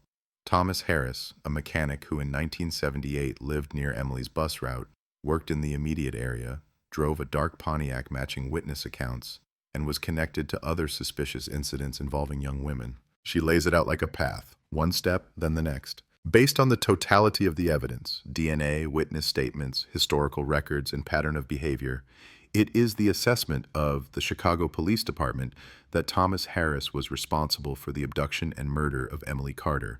Thomas Harris is deceased. As a result, no criminal prosecution can take place. However, for investigative purposes, this case is being cleared by offender deceased. The phrase hits like a dull thud. Cleared. Offender deceased. A bureaucratic way of saying, we found the name too late. Hands shoot up. Voices cut in. Detective, can you say definitively that the case is solved? A reporter calls out over the clatter. She hears the word again. Solved. The one in every headline, none of the reports, all of the pain.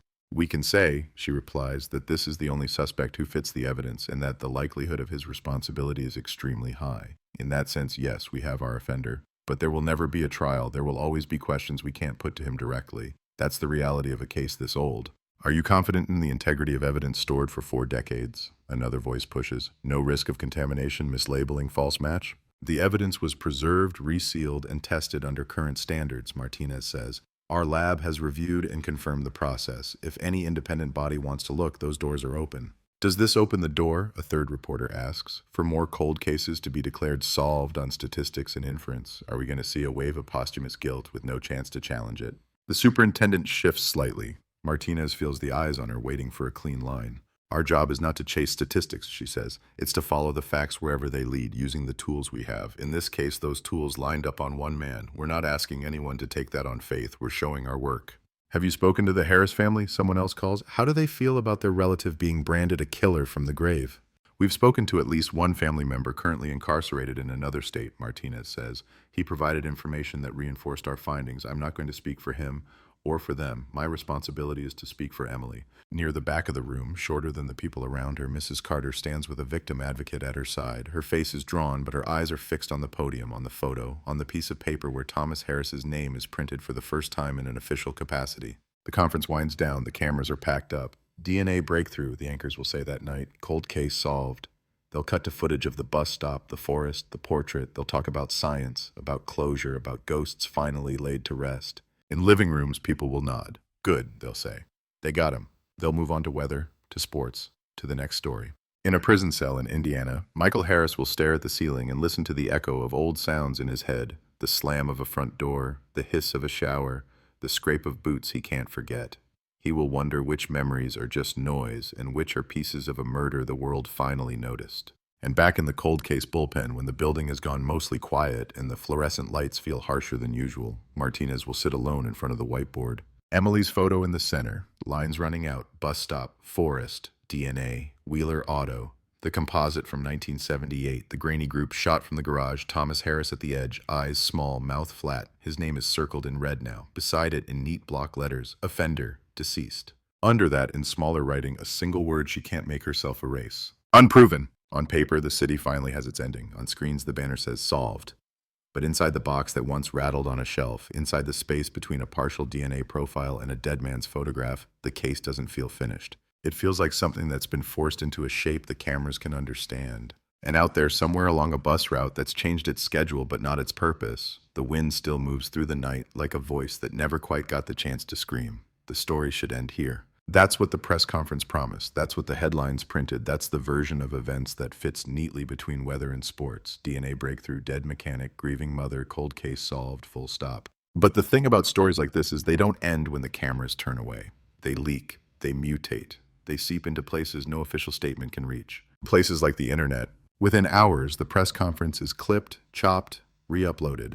40-year-old murder solved by DNA flashes across thumbnails. True crime forums light up. Comments stack by the hundreds. Caps lock, exclamation points, avatars, theories. People who weren't born when Emily died argue over how confident a partial DNA match can really be. One clip goes mildly viral. Not the superintendent, not the soundbite about modern techniques, not even the word solved in giant font. It's Martinez standing at the podium, eyes fixed on the photo of Emily instead of the cameras, saying, as sure as we can be with what survived, if he were alive, we'd put cuffs on him tonight. But there will never be a trial. There will always be questions we can't put to him directly. Someone freezes that frame, zooms in on her face, posts it under a headline of their own. Detective doesn't look convinced.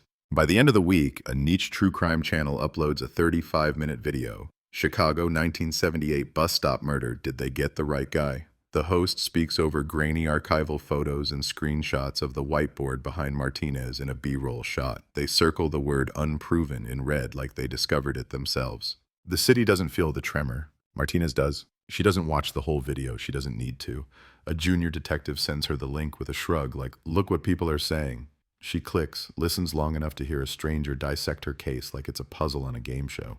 Familial DNA is not a direct match, the host says. It points to bloodline, not individual. So what if the killer wasn't the father, but another relative, a brother, an uncle, someone with access to the same car, the same neighborhood, the same bus stops? Pause. Dramatic music. The host leans in toward the camera.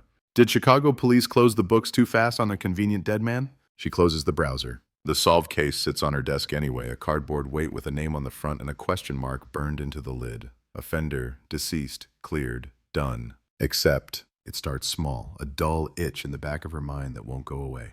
Because when you take the cameras and the microphones and the headlines out of it, what you're left with is paper and ink and the way the facts sit next to each other. Compressed timelines, blurry statements, and one thin line in an autopsy report that should have made no difference but suddenly won't stop glowing in her head. Scene of death, forest preserve.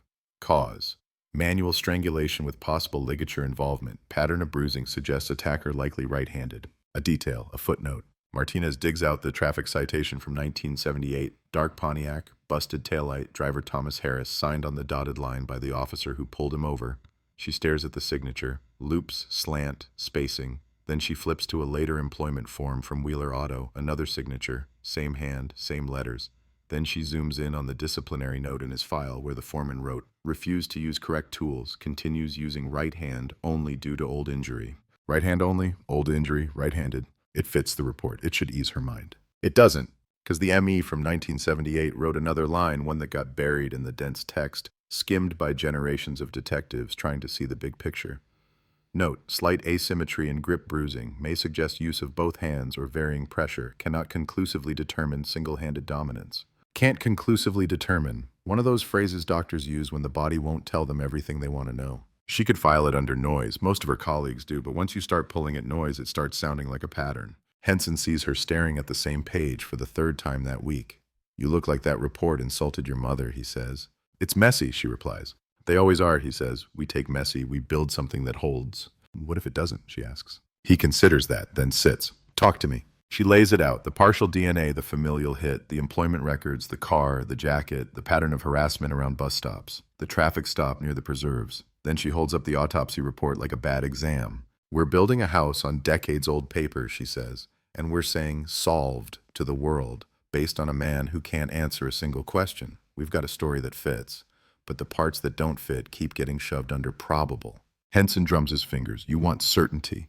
I want his DNA, she says. His actual DNA, not his son's, not a percentage match. I want to pull it from his bone marrow and slam it up against the profile from under Emily's nails and watch that machine tell me it's him and not anyone else with the last name Harris who was alive in 1978. You're talking about exhumation, he says. No judgment, just the word. Yes.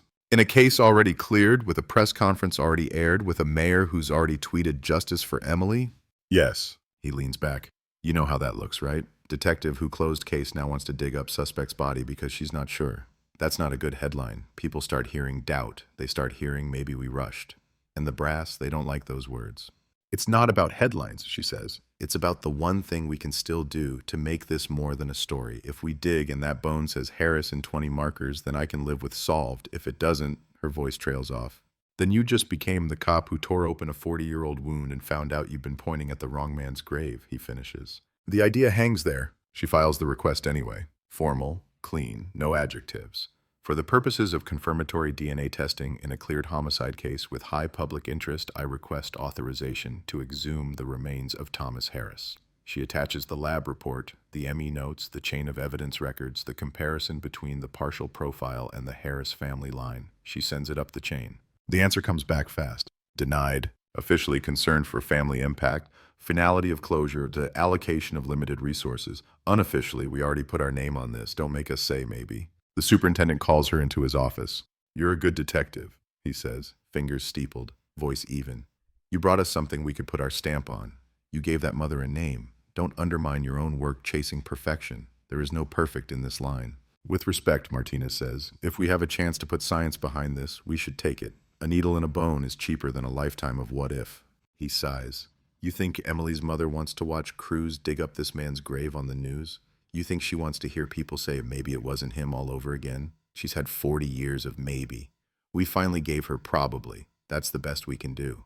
The best we can do, she repeats. She leaves with her request officially denied and her doubt unofficially reinforced. Outside, winter leans hard on the city. The wind off the lake knifes through coats and under collars. Bus stops glow in the evening like small lit stages. People huddled on them, phones in their hands, earbuds in, faces tipped down. Cameras stare from the corners of buildings, red lights blinking. At the stop on West Archer, a small bouquet appears overnight. No cameras catch who leaves it. White flowers bruised by the cold, a handwritten note tucked between stems. For Emily, for the truth. Mrs. Carter doesn't sign it. She doesn't have to. She watched the press conference. She heard the name. She repeated it to herself like a prayer and like a curse. Thomas Harris, Thomas Harris, Thomas Harris. She wrote it down on a scrap of paper and left it on the kitchen table, staring at it as if the letters would rearrange and give her some kind of peace. They didn't. People from the neighborhood came by. They hugged her. They said, "At least now you know." They said, "At least now it's solved." She nodded and thanked them and poured coffee she didn't drink. At night, when the TV went off and the apartment shrank, she sat in the quiet and listened to the doctrine of "at least" rattle around her head. At least you know. At least they tried. At least it's over. But it didn't feel over. Not exactly. Because somewhere between unknown monster and dead mechanic with a name, something important went missing. She calls the station herself. The victim advocate patches her through to Martinez. It's late. They both sound tired.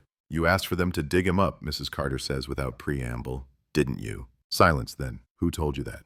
I'm old, detective. I'm not dead, she says. People talk. People share things on their little screens. They send me links. They say, look, there are people online who don't believe he did it. They say maybe those YouTube people are crazy. but I read what they write. I see your face in that video. You didn't look finished. Martinez closes her eyes. She can see the bouquet at the bus stop like she left it there herself. I requested exhumation, she admits. The department said no. Because they're sure, Mrs. Carter asks. Because they're done, Martinez says. There's a difference. The line goes very quiet. Martinez can hear traffic through the old woman's window. Distant sirens, the murmur of a TV left on low. When they first told me she was dead, Mrs. Carter says slowly, I thought the worst part was that she was gone, but it wasn't. The worst part was not knowing how, not knowing who, not having a face to attach the hate to. She breathes in, unsteady. Then they told me there was a man. Now they tell me there might be more men, or another man, or the same man, but with a question mark, and everyone wants to know how I feel about closure. I can stop talking to the press, Martinez offers. I can stop taking interviews. I can let the case sit. You can't, the old woman says. It follows you. It followed all of them. You think I don't remember their names? The detectives from 78, 79, 82, 90. They all came here. They all stood where you're standing. They all left with my daughter's picture in their briefcases. Some of them retired. Some of them died. Her voice roughens. The case didn't care. It stayed. Neither speaks for a beat. Do you believe he killed her? Mrs. Carter asks finally. Not probable, not likely, not based on available evidence. Do you, detective, you, in your own head? It's the question Martinez has avoided asking herself directly. In reports, she uses offender. In briefings, she says Harris. In her notes, she writes probable. She's never written did. I believe, she says slowly, feeling each word, that if Thomas Harris's DNA is not the DNA under Emily's nails, then the universe is playing a very specific, very cruel joke. I believe he fits so perfectly it scares me. I believe that if I had to testify on this tomorrow, I would say his name without hesitation. But I also believe that science exists to smash doubt, not dress it up. And right now, the only way to smash it is under 6 feet of dirt, and they won't let me dig. You sound like you're asking my permission, Mrs. Carter says. I'm not, Martinez replies. I'm asking if you want me to stop, if you want this to stay what the news says it is. Solved. No more questions. Let him rot and let his name sink. Another long silence, the kind that years can live inside. Do you know what keeps me awake? Mrs. Carter says at last. Not his name, not your file. The thought that if, by some chance, you're wrong, then the man who killed my daughter walked in this city, maybe died in this city, and nobody ever wrote his name down anywhere. Not even in a box, not even with a question mark. He just got away. Martinez feels something settle in her chest, heavy, unavoidable. I can't make this clean, she says. I can't promise an answer you'll never have to question. All I can do is keep pulling at what's left until it either tears or holds. Then pull, the old woman says, and if you ever get permission to dig, you call me first. I don't want to hear about it from the news again. When the call ends, Martinez doesn't feel better. She doesn't feel righteous. She just feels the same itch louder now with a new layer. Not just who killed Emily Carter, but how much truth can a city handle before it starts asking who else they're wrong about? In another part of town, someone presses upload. Part 2. The Chicago Cold Case Police don't want to reopen, the title screams. The thumbnail shows Emily's bus stop, split-screened with a stock image of a grave being dug. The host leans toward the camera, eyes wide. They say it's solved, he says. But tonight, we'll look at the cracks, the denied exhumation, the unanswered questions, and we'll ask, when the headline says closure, what's really being closed? An investigation or the door on the truth? The video starts. The story keeps going. And in a cardboard box that once rattled on a shelf in the darkest room of the station, the evidence waits, silent, patient, untouched for now, like it knows that solved and finished are not the same thing. The evidence waits. The internet doesn't. The second video in that series does better than the first. Better thumbnail, better hook, better title. The Grave They Won't Dig. Chicago's solved bus stop murder. The host leans into the lens like he's sharing a secret, voice low and urgent. Freeze frames of the press conference, screenshots of Lena Martinez mid-answer, clips of old news broadcasts from 1978 that someone dug out of an archive. The algorithm likes it, so do the comments. Familial DNA is not a smoking gun. Offender deceased is just cop code for we're tired. What if it was another Harris? What if Emily's killer never went near a mechanic's garage in his life? Keyboard detectives go to work. They pull up public records, obituaries, property tax records. They build the Harris family tree in a shared document. Thomas, wife, sons, a brother, a cousin. They circle every male relative who would have been old enough in 1978 and post theories under their faces. In one screenshot, Thomas Harris's black and white garage photo sits beside an old yearbook portrait of his younger brother, Alan. The caption is simple: look at the eyes. In the cold case unit, someone props a tablet against a coffee mug and hits play at lunch. Laughter, groans, shaking heads. Look at this, one detective says, mouthful. We got Reddit PD telling us how to do our jobs. Henson snorts, as long as they don't start mailing us corkboards. Martinez doesn't laugh. She watches just long enough to see someone zoom in on a photocopied complaint from 77, teen girl followed from a bus stop by a man in a blue car, possible mechanic, and circle the words, possible mechanic, 3 times. They're digging in the same dirt we did, she says. They just don't have to write reports when they hit a wall. They also don't have to get anything right, her sergeant points out. They can throw 5 names at the screen and call 3 of them. Maybe. We can't. She knows he's right. She also knows you can't control where a story goes once it leaves a file and hits the air, especially a story labeled cold case solved with a question mark buried in the footnotes. It doesn't take long for the noise to spill into her real world. It shows up in voicemail first, a man's voice, rough, impatient. Detective Martinez, my name is Ron Wheeler. I own what's left of Wheeler Auto. I've got people calling my shop, asking if we harbor killers, asking if we enabled some murderer in the 70s like we were all in on it. I got grandkids reading my business name under crime scene photos. I don't know what you people told the press, but my name's on that jacket patch you keep talking about. I want to talk to somebody. She plays the message twice. The tone is anger on the surface, panic underneath. She drives to the address on the old employment forms first, a squat brick building on Pulaski that once housed Wheeler Auto. The painted letters on the brick are faded but still visible. The garage doors are new. The signage isn't. The business has moved. She finds the current shop a few blocks away, a cleaner space with newer lifts. The Wheeler Auto logo updated but still recognizable. Red and white patch, block letters, the same design Emily's mother described from her daughter's story, the same design stitched on Thomas Harris's sleeve in that group photo. Inside, the place smells like oil, rubber, and coffee. A man in his 60s with a stubborn jaw and grease on his knuckles wipes his hands and eyes her badge. You the one calling my jacket a murder weapon? He says. No introduction, no handshake. I'm not calling your jacket anything, Martinez answers. I'm calling it a detail, a piece of a bigger picture. Well, the picture online looks like this place raised a killer, Wheeler snaps. I had a wife crying in the office this morning because she saw my dad's name under a documentary title that said guilt by association. He spits the words like they taste foul. You put our logo at that podium. Now every bored YouTuber in America thinks Wheeler Auto was a front for strangling girls at bus stops. We mentioned where Thomas Harris worked, she says evenly. We didn't say your father knew what he did. They don't hear that part, Wheeler says. They just hear mechanic, south side, dark car, jacket patch, boom, story. He shakes his head. I was there, you know. In 78. Not at your crime scene. At the garage. I was a kid. Doing oil changes, sweeping floors. I remember that fall. Thomas was a jerk, but he was just a jerk. You're telling me now he was this? He makes a vague, horrified gesture. I'm telling you, she says, that his DNA line is tangled up in a murder we can't ignore. I saw the video, Wheeler says. The one that says you might have the wrong Harris. You see that part? We don't solve cases based on videos, she replies. We solve them on evidence. Then come see mine, Wheeler says, because you're not the only one with a box in a back room. No invitation needed. She follows him past the lifts, past the hum of compressors and the clink of drop sockets to a narrow door and back. He unlocks it, revealing a cramped office that smells like paper and ink and 20 years of secrets. He hauls a box down from a shelf, not as old as hers, but worn enough. My dad kept everything, he says. Invoices, complaints, staff files, even notes he didn't show the union. Said you never know when you'll have to prove what really happened. He spreads folders out on the desk, flipping through pages that stick slightly at the corners. Employee schedules, payroll stubs, disciplinary notices. Some of the handwriting matches the Wheeler Auto forms in Martinez's file. She can see the same sharp slant, the same looping W's. Here, Wheeler says, jabbing a finger at a yellowed sheet. October 78, schedule, you see? Thomas on late shift the whole week, close up, lock the doors. She leans over, the grid is neat, names down one side, dates across the top, under Friday, Harris, 8 a.m. to close. What time did you close, she asks. Back then, Wheeler says.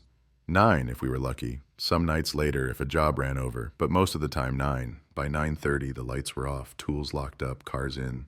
Hours aren't exact, she says. We can't prove he stayed until the last minute that particular night. No, Wheeler agrees, but we can prove he wasn't out cruising bus stops all afternoon. We can prove he clocked in.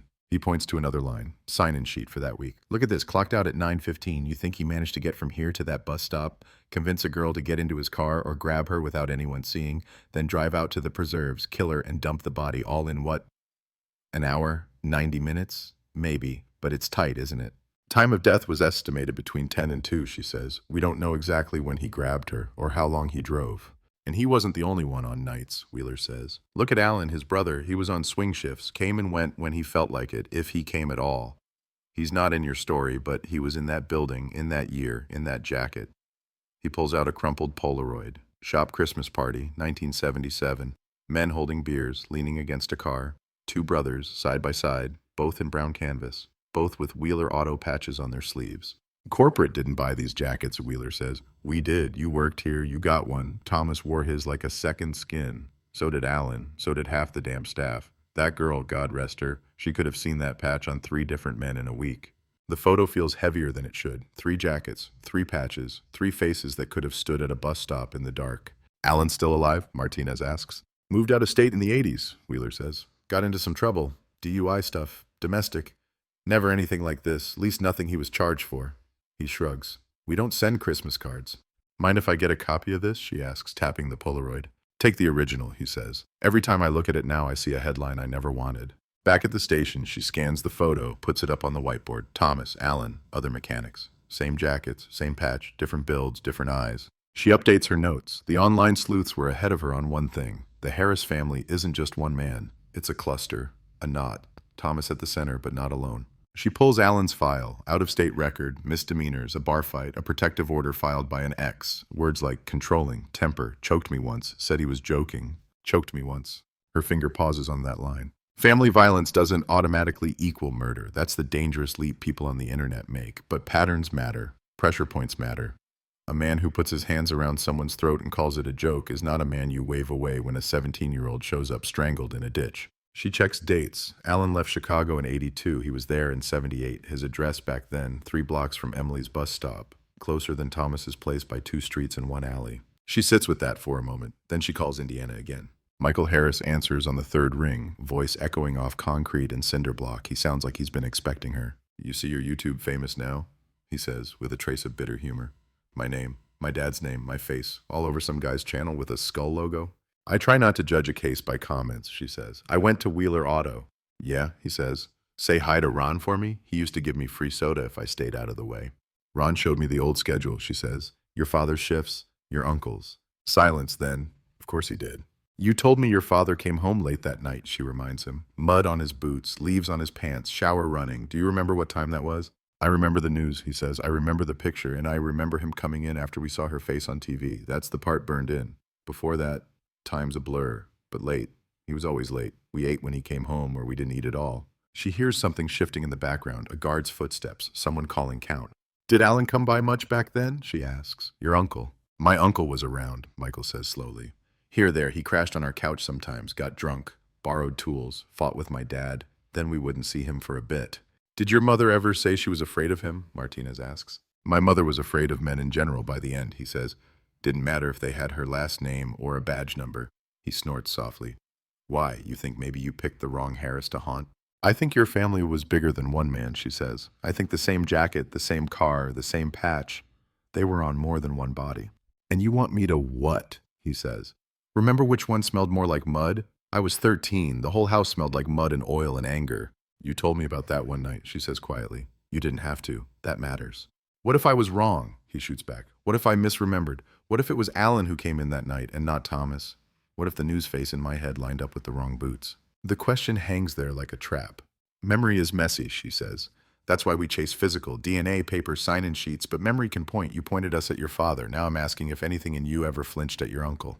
There's a long exhale on the line. One time, he says finally, he took me for a drive, said he wanted to get out of the house, drove near the bus routes, slowed down by the stops, said, you can tell a lot about people by how they wait. I didn't know what he meant. I just remember not liking the way he watched, not liking the way he laughed when I didn't answer. His voice drops.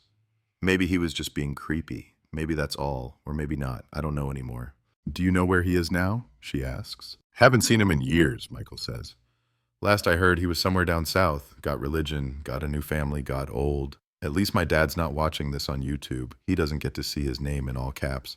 When she hangs up, the picture is more crowded, but no clearer. Thomas, dead, at the center of the official story. Alan, alive, lurking in the edges, both in jackets, both near bus stops, both capable of harm in different documented ways. She takes it to her sergeant.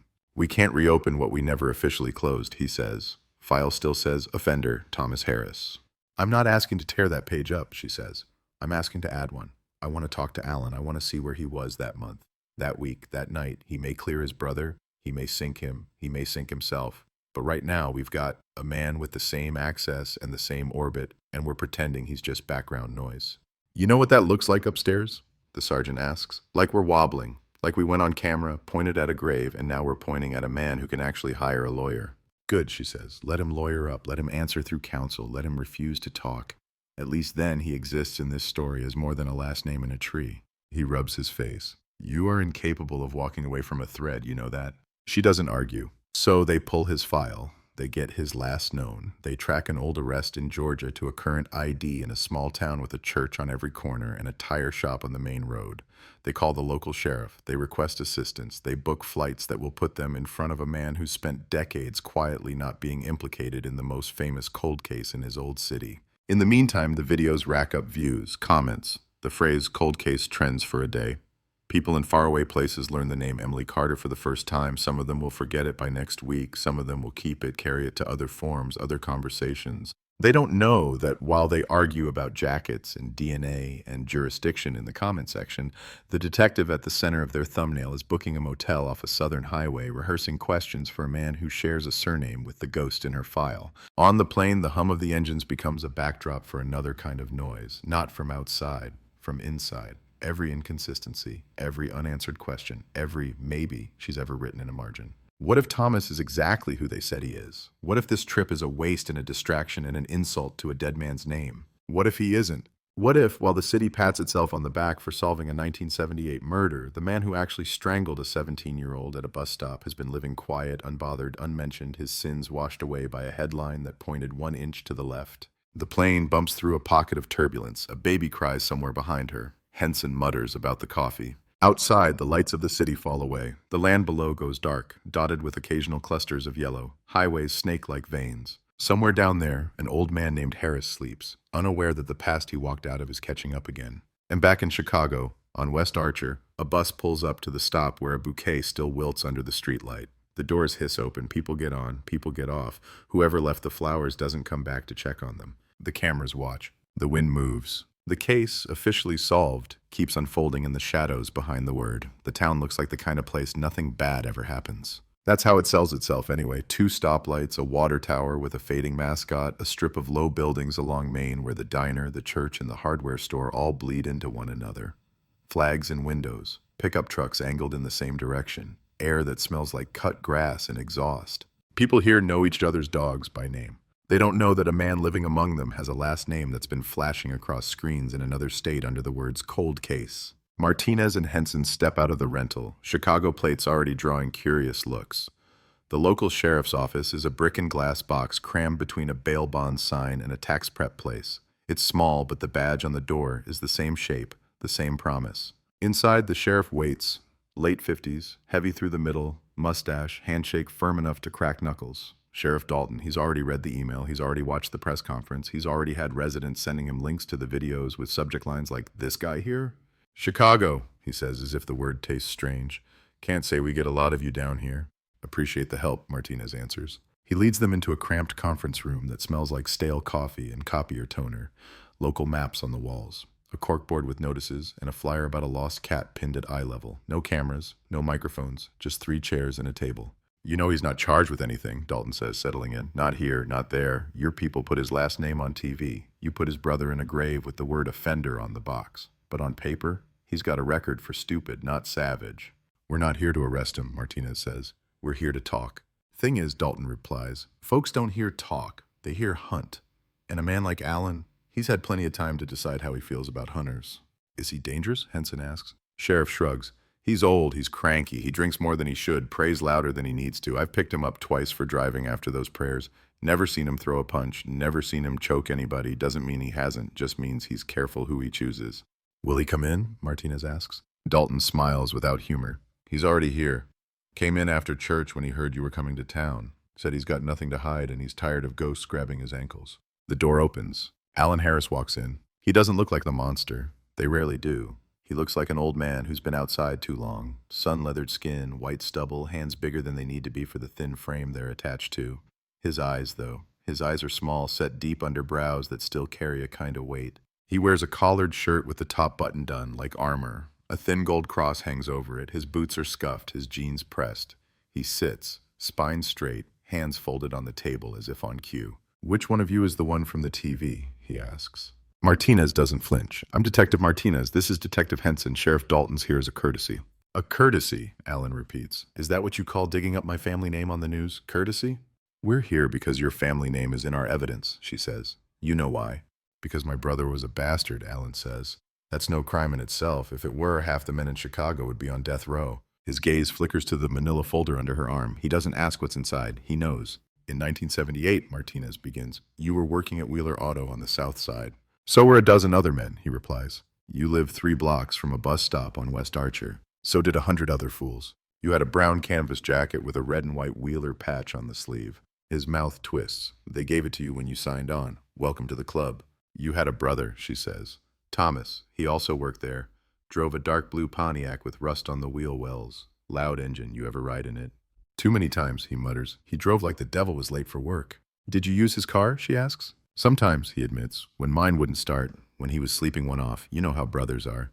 Just bring it back with gas, that kind of thing. You both had access, she says, to the same car, the same jacket, the same routes. His eyes narrow. You coming down here to tell me you don't know how brothers work, Detective? I'm coming down here to ask where you were on the night of October 13th, 1978, she says evenly. When a 17-year-old girl named Emily Carter left work, walked to a bus stop, and didn't make it home. The room shrinks. Henson watches Alan's face. Dalton watches all of them. Alan exhales through his nose. You really think I remember where I was on a night 40-odd years ago? I barely remember what I had for breakfast last Tuesday. You remember big things, Martinez says. Fights, accidents, nights you came home muddy, nights the police came by. You remember when the news talked about a missing girl and you saw her picture on TV. Your nephew remembers that, do you? That lands. He shifts in his chair, looks at Dalton, then back at her. I remember the story, he says. Everybody did. Girl gone from a bus stop? That kind of thing puts a chill in the house. My mama said a prayer, turned the volume down, told me and Thomas to mind ourselves, like we hadn't needed that lesson decades already. Where were you? She presses. He rubs his thumb along the edge of the table, callus catching on cheap laminate. If my brother was on nights, I was probably at the bar, he says. Jimmy's, 3 blocks over from the shop. Darts, warm beer, bad music. That's where we went when we weren't turning wrenches. You have anyone who can confirm that? Henson asks. You gonna fly in the whole bar? Alan asks. We're all old. Half of them are buried. The rest don't remember their own middle names. Do you remember coming home late that night? She says. Do you remember being out near the bus routes, near the preserves? He shakes his head slowly. You're trying to put me in a place I never stood. You were seen at bus stops, she counters. More than once. Complaints filed. Mechanic in a blue car watching girls from the curb. That ring a bell? Oh. A lot of people had blue cars and grease on them, he says. You spend enough time around an auto shop, you soak in it. Your badge ever smell like paper and ink? Same thing. Folks who are scared, they see one of us, they see all of us. Did you ever talk to girls at bus stops? She asks. Ask where they lived. Offer rides. I'm not going to sit here and say I was a saint, he snaps. I was a young man with too much beer in him and not enough sense. I probably said things I wouldn't say now. We all did. Doesn't make me a murderer. But you did talk to them, she says. He looks away. That's an answer. What about choking? She asks quietly. Did you ever put your hands on a woman's neck and call it a joke? His jaw clenches. You've been reading my failures, Detective? I've been reading the protective order your ex filed, she says. Those are her words, not mine. She also said I scared her when I drove too fast, he says. You want to charge me with speeding while you're here? We're not charging you with anything, Henson says. We're asking if you're willing to give us a DNA sample. Alan barks a laugh. Is that what you're after? A little piece of me to feed your machine? You dig up my brother in front of the whole city, you stick his name on a podium, then you come here for my spit. They denied exhumation, Martinez says. It's out before she can stop it. That gets his attention. For the first time, something like genuine surprise flickers across his face. They wouldn't dig him up, he asks. No, she says. They cleared the case with him in the ground. They don't see the need. He leans back, stares at the ceiling for a long second. When he looks back, his eyes are sharper. So let me get this straight, he says. Your city tells the world my brother killed that girl. They do it without his DNA. They do it without digging. They do it with my nephew's blood and some old paperwork. And now you're here because... He gestures vaguely. Because the internet doesn't like your story? The internet doesn't dictate our investigations, she says. It just echoes what's already loud.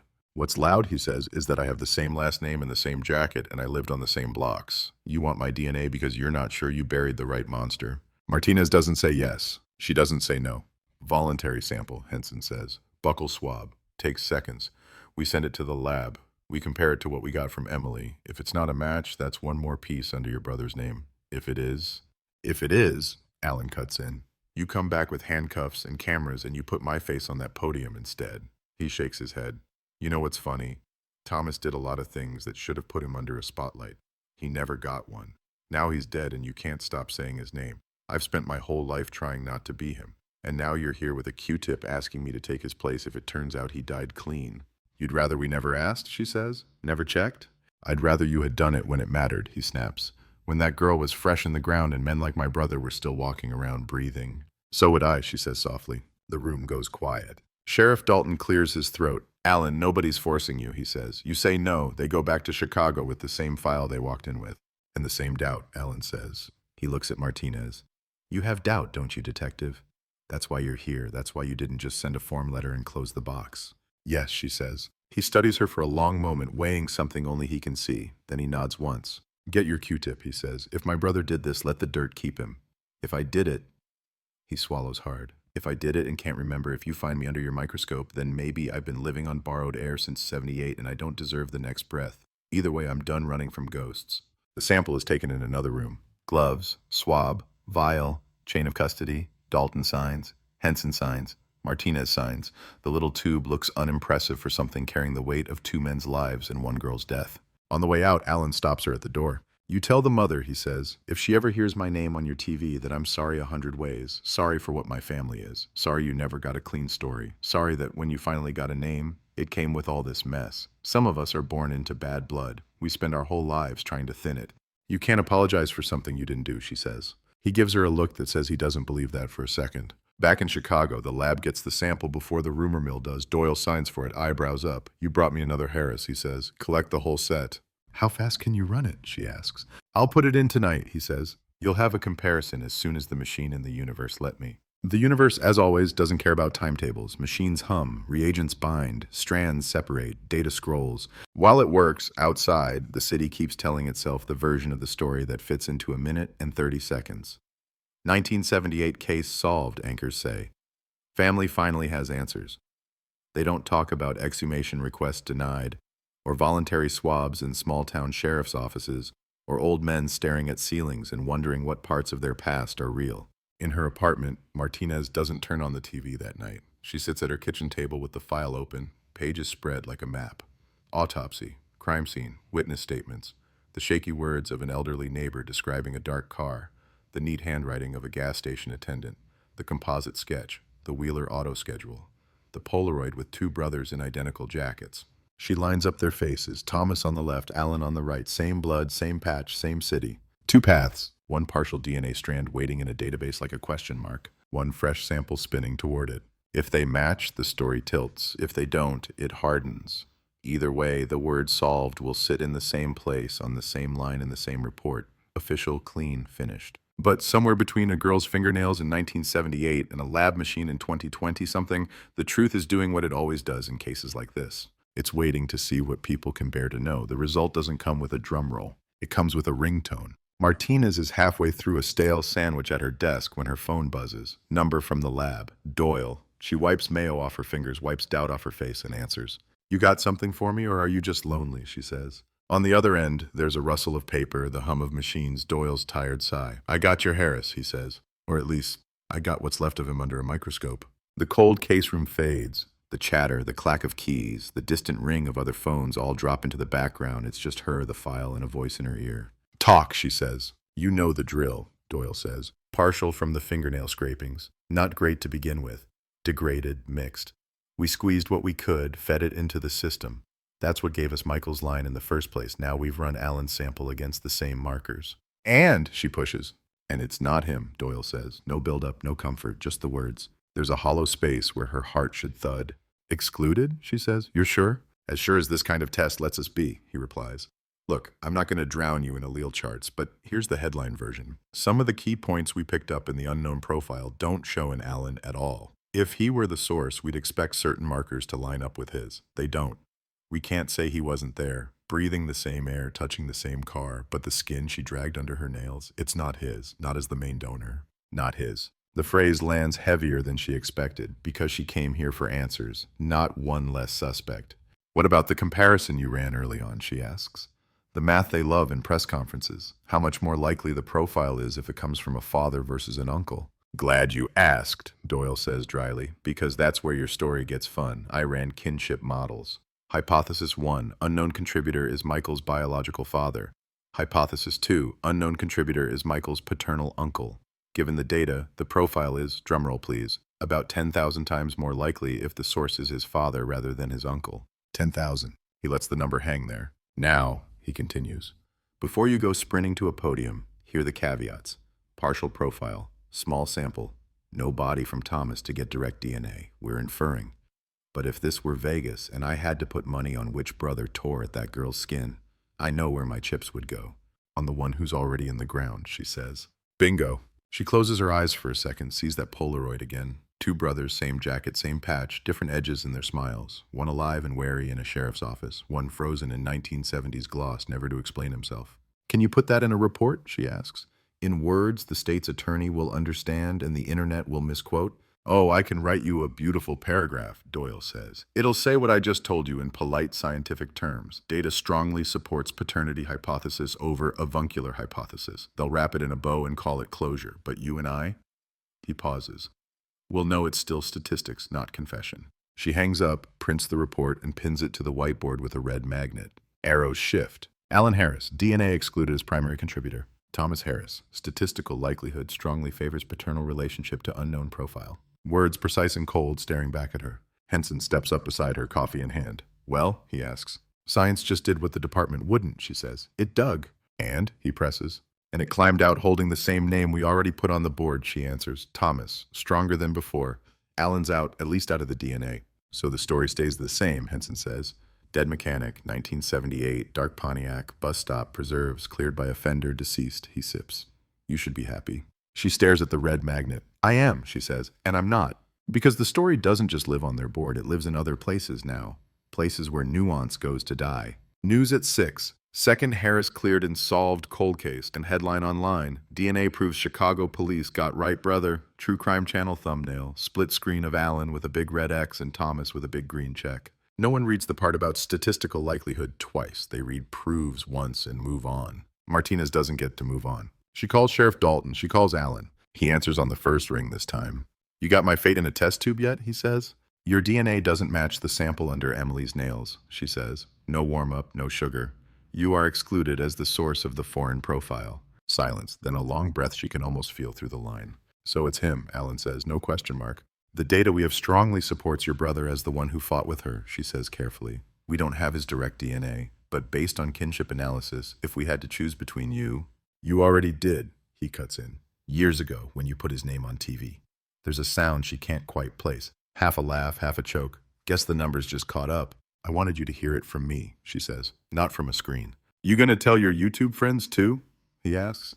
There's no heat in it now, just tiredness.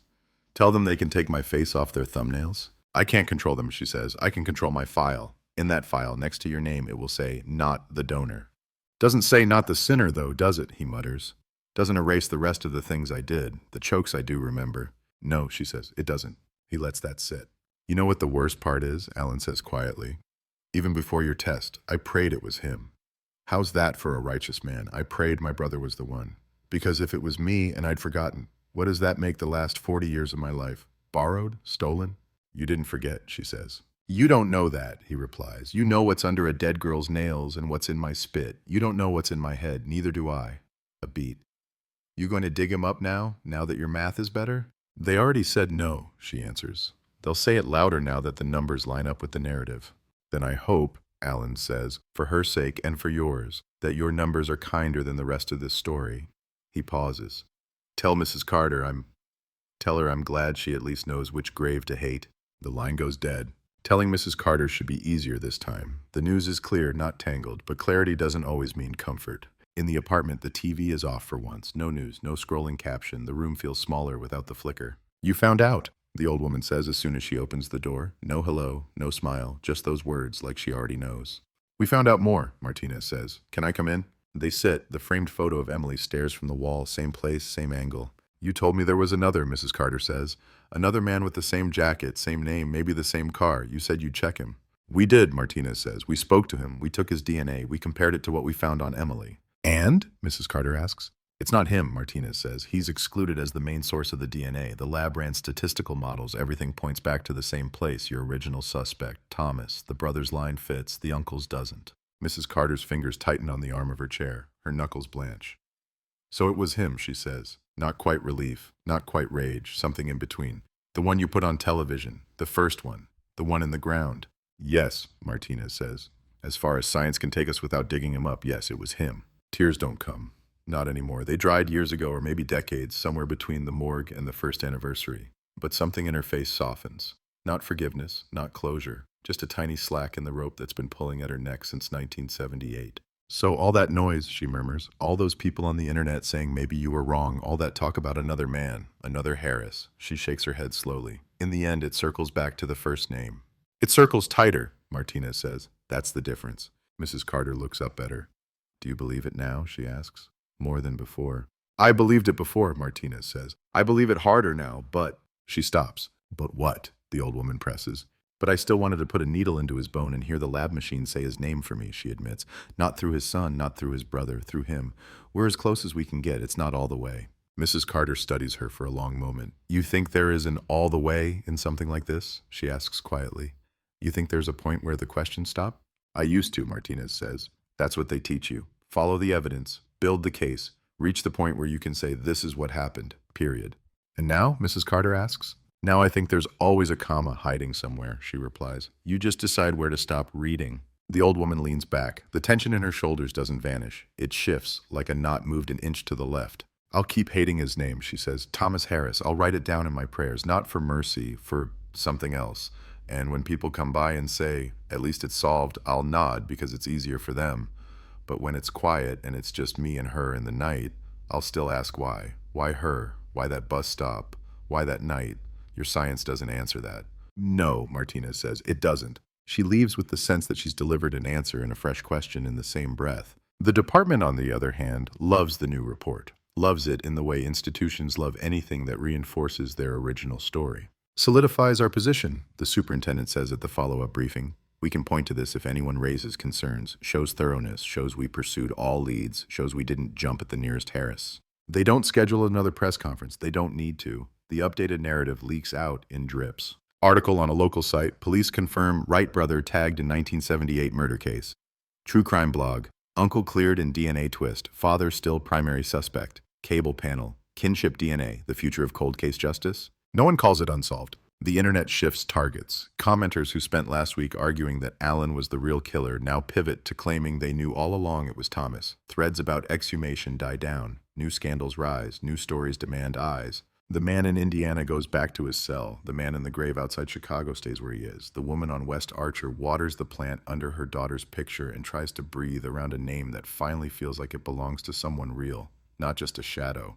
And in the cold case room, the whiteboard doesn't change as much as you'd think. Thomas Harris's name is still circled in red. Underneath now, in Doyle's precise wording, statistical likelihood, paternal relationship to unknown profile, approx. 10,000x, alternate hypothesis. Next to Alan's name, voluntary sample, excluded as primary source, in orbit, not at center. Under all of it, in the corner, the word that refuses to leave. Unproven. Days pass. The case settles into a new kind of quiet. Not the cold silence of neglect, but the muffled silence of something filed under done enough. New files land on Martinez's desk, new bodies, new families, new questions. The city doesn't stop producing mysteries just because one from 1978 got a banner. At night, though, when she walks past the records room, she still thinks of that box. The one that rattled, the one that opened and spilled out a bus stop, a forest, a ditch, a mechanic, a brother, a mother, a name. Chicago 1978, cold case solved. That's the headline. The truth, as always, is messier. A solved case with no trial, a dead offender with no confession, a grieving mother with answers that don't heal, and a detective with numbers that don't feel like a full stop. Out on West Archer, the bouquet at the bus stop is gone now. Street crew picked it up. New posters line the shelter, ads for phone plans, fast food, a missing dog. At certain hours, when the light hits just right and the wind cuts sharp, the glass throws back a reflection, a teenager waiting, shifting her weight from foot to foot, glancing at an invisible watch. No sound. No scream, just a ghost caught between the words solved and never really over, standing under a streetlight that finally works.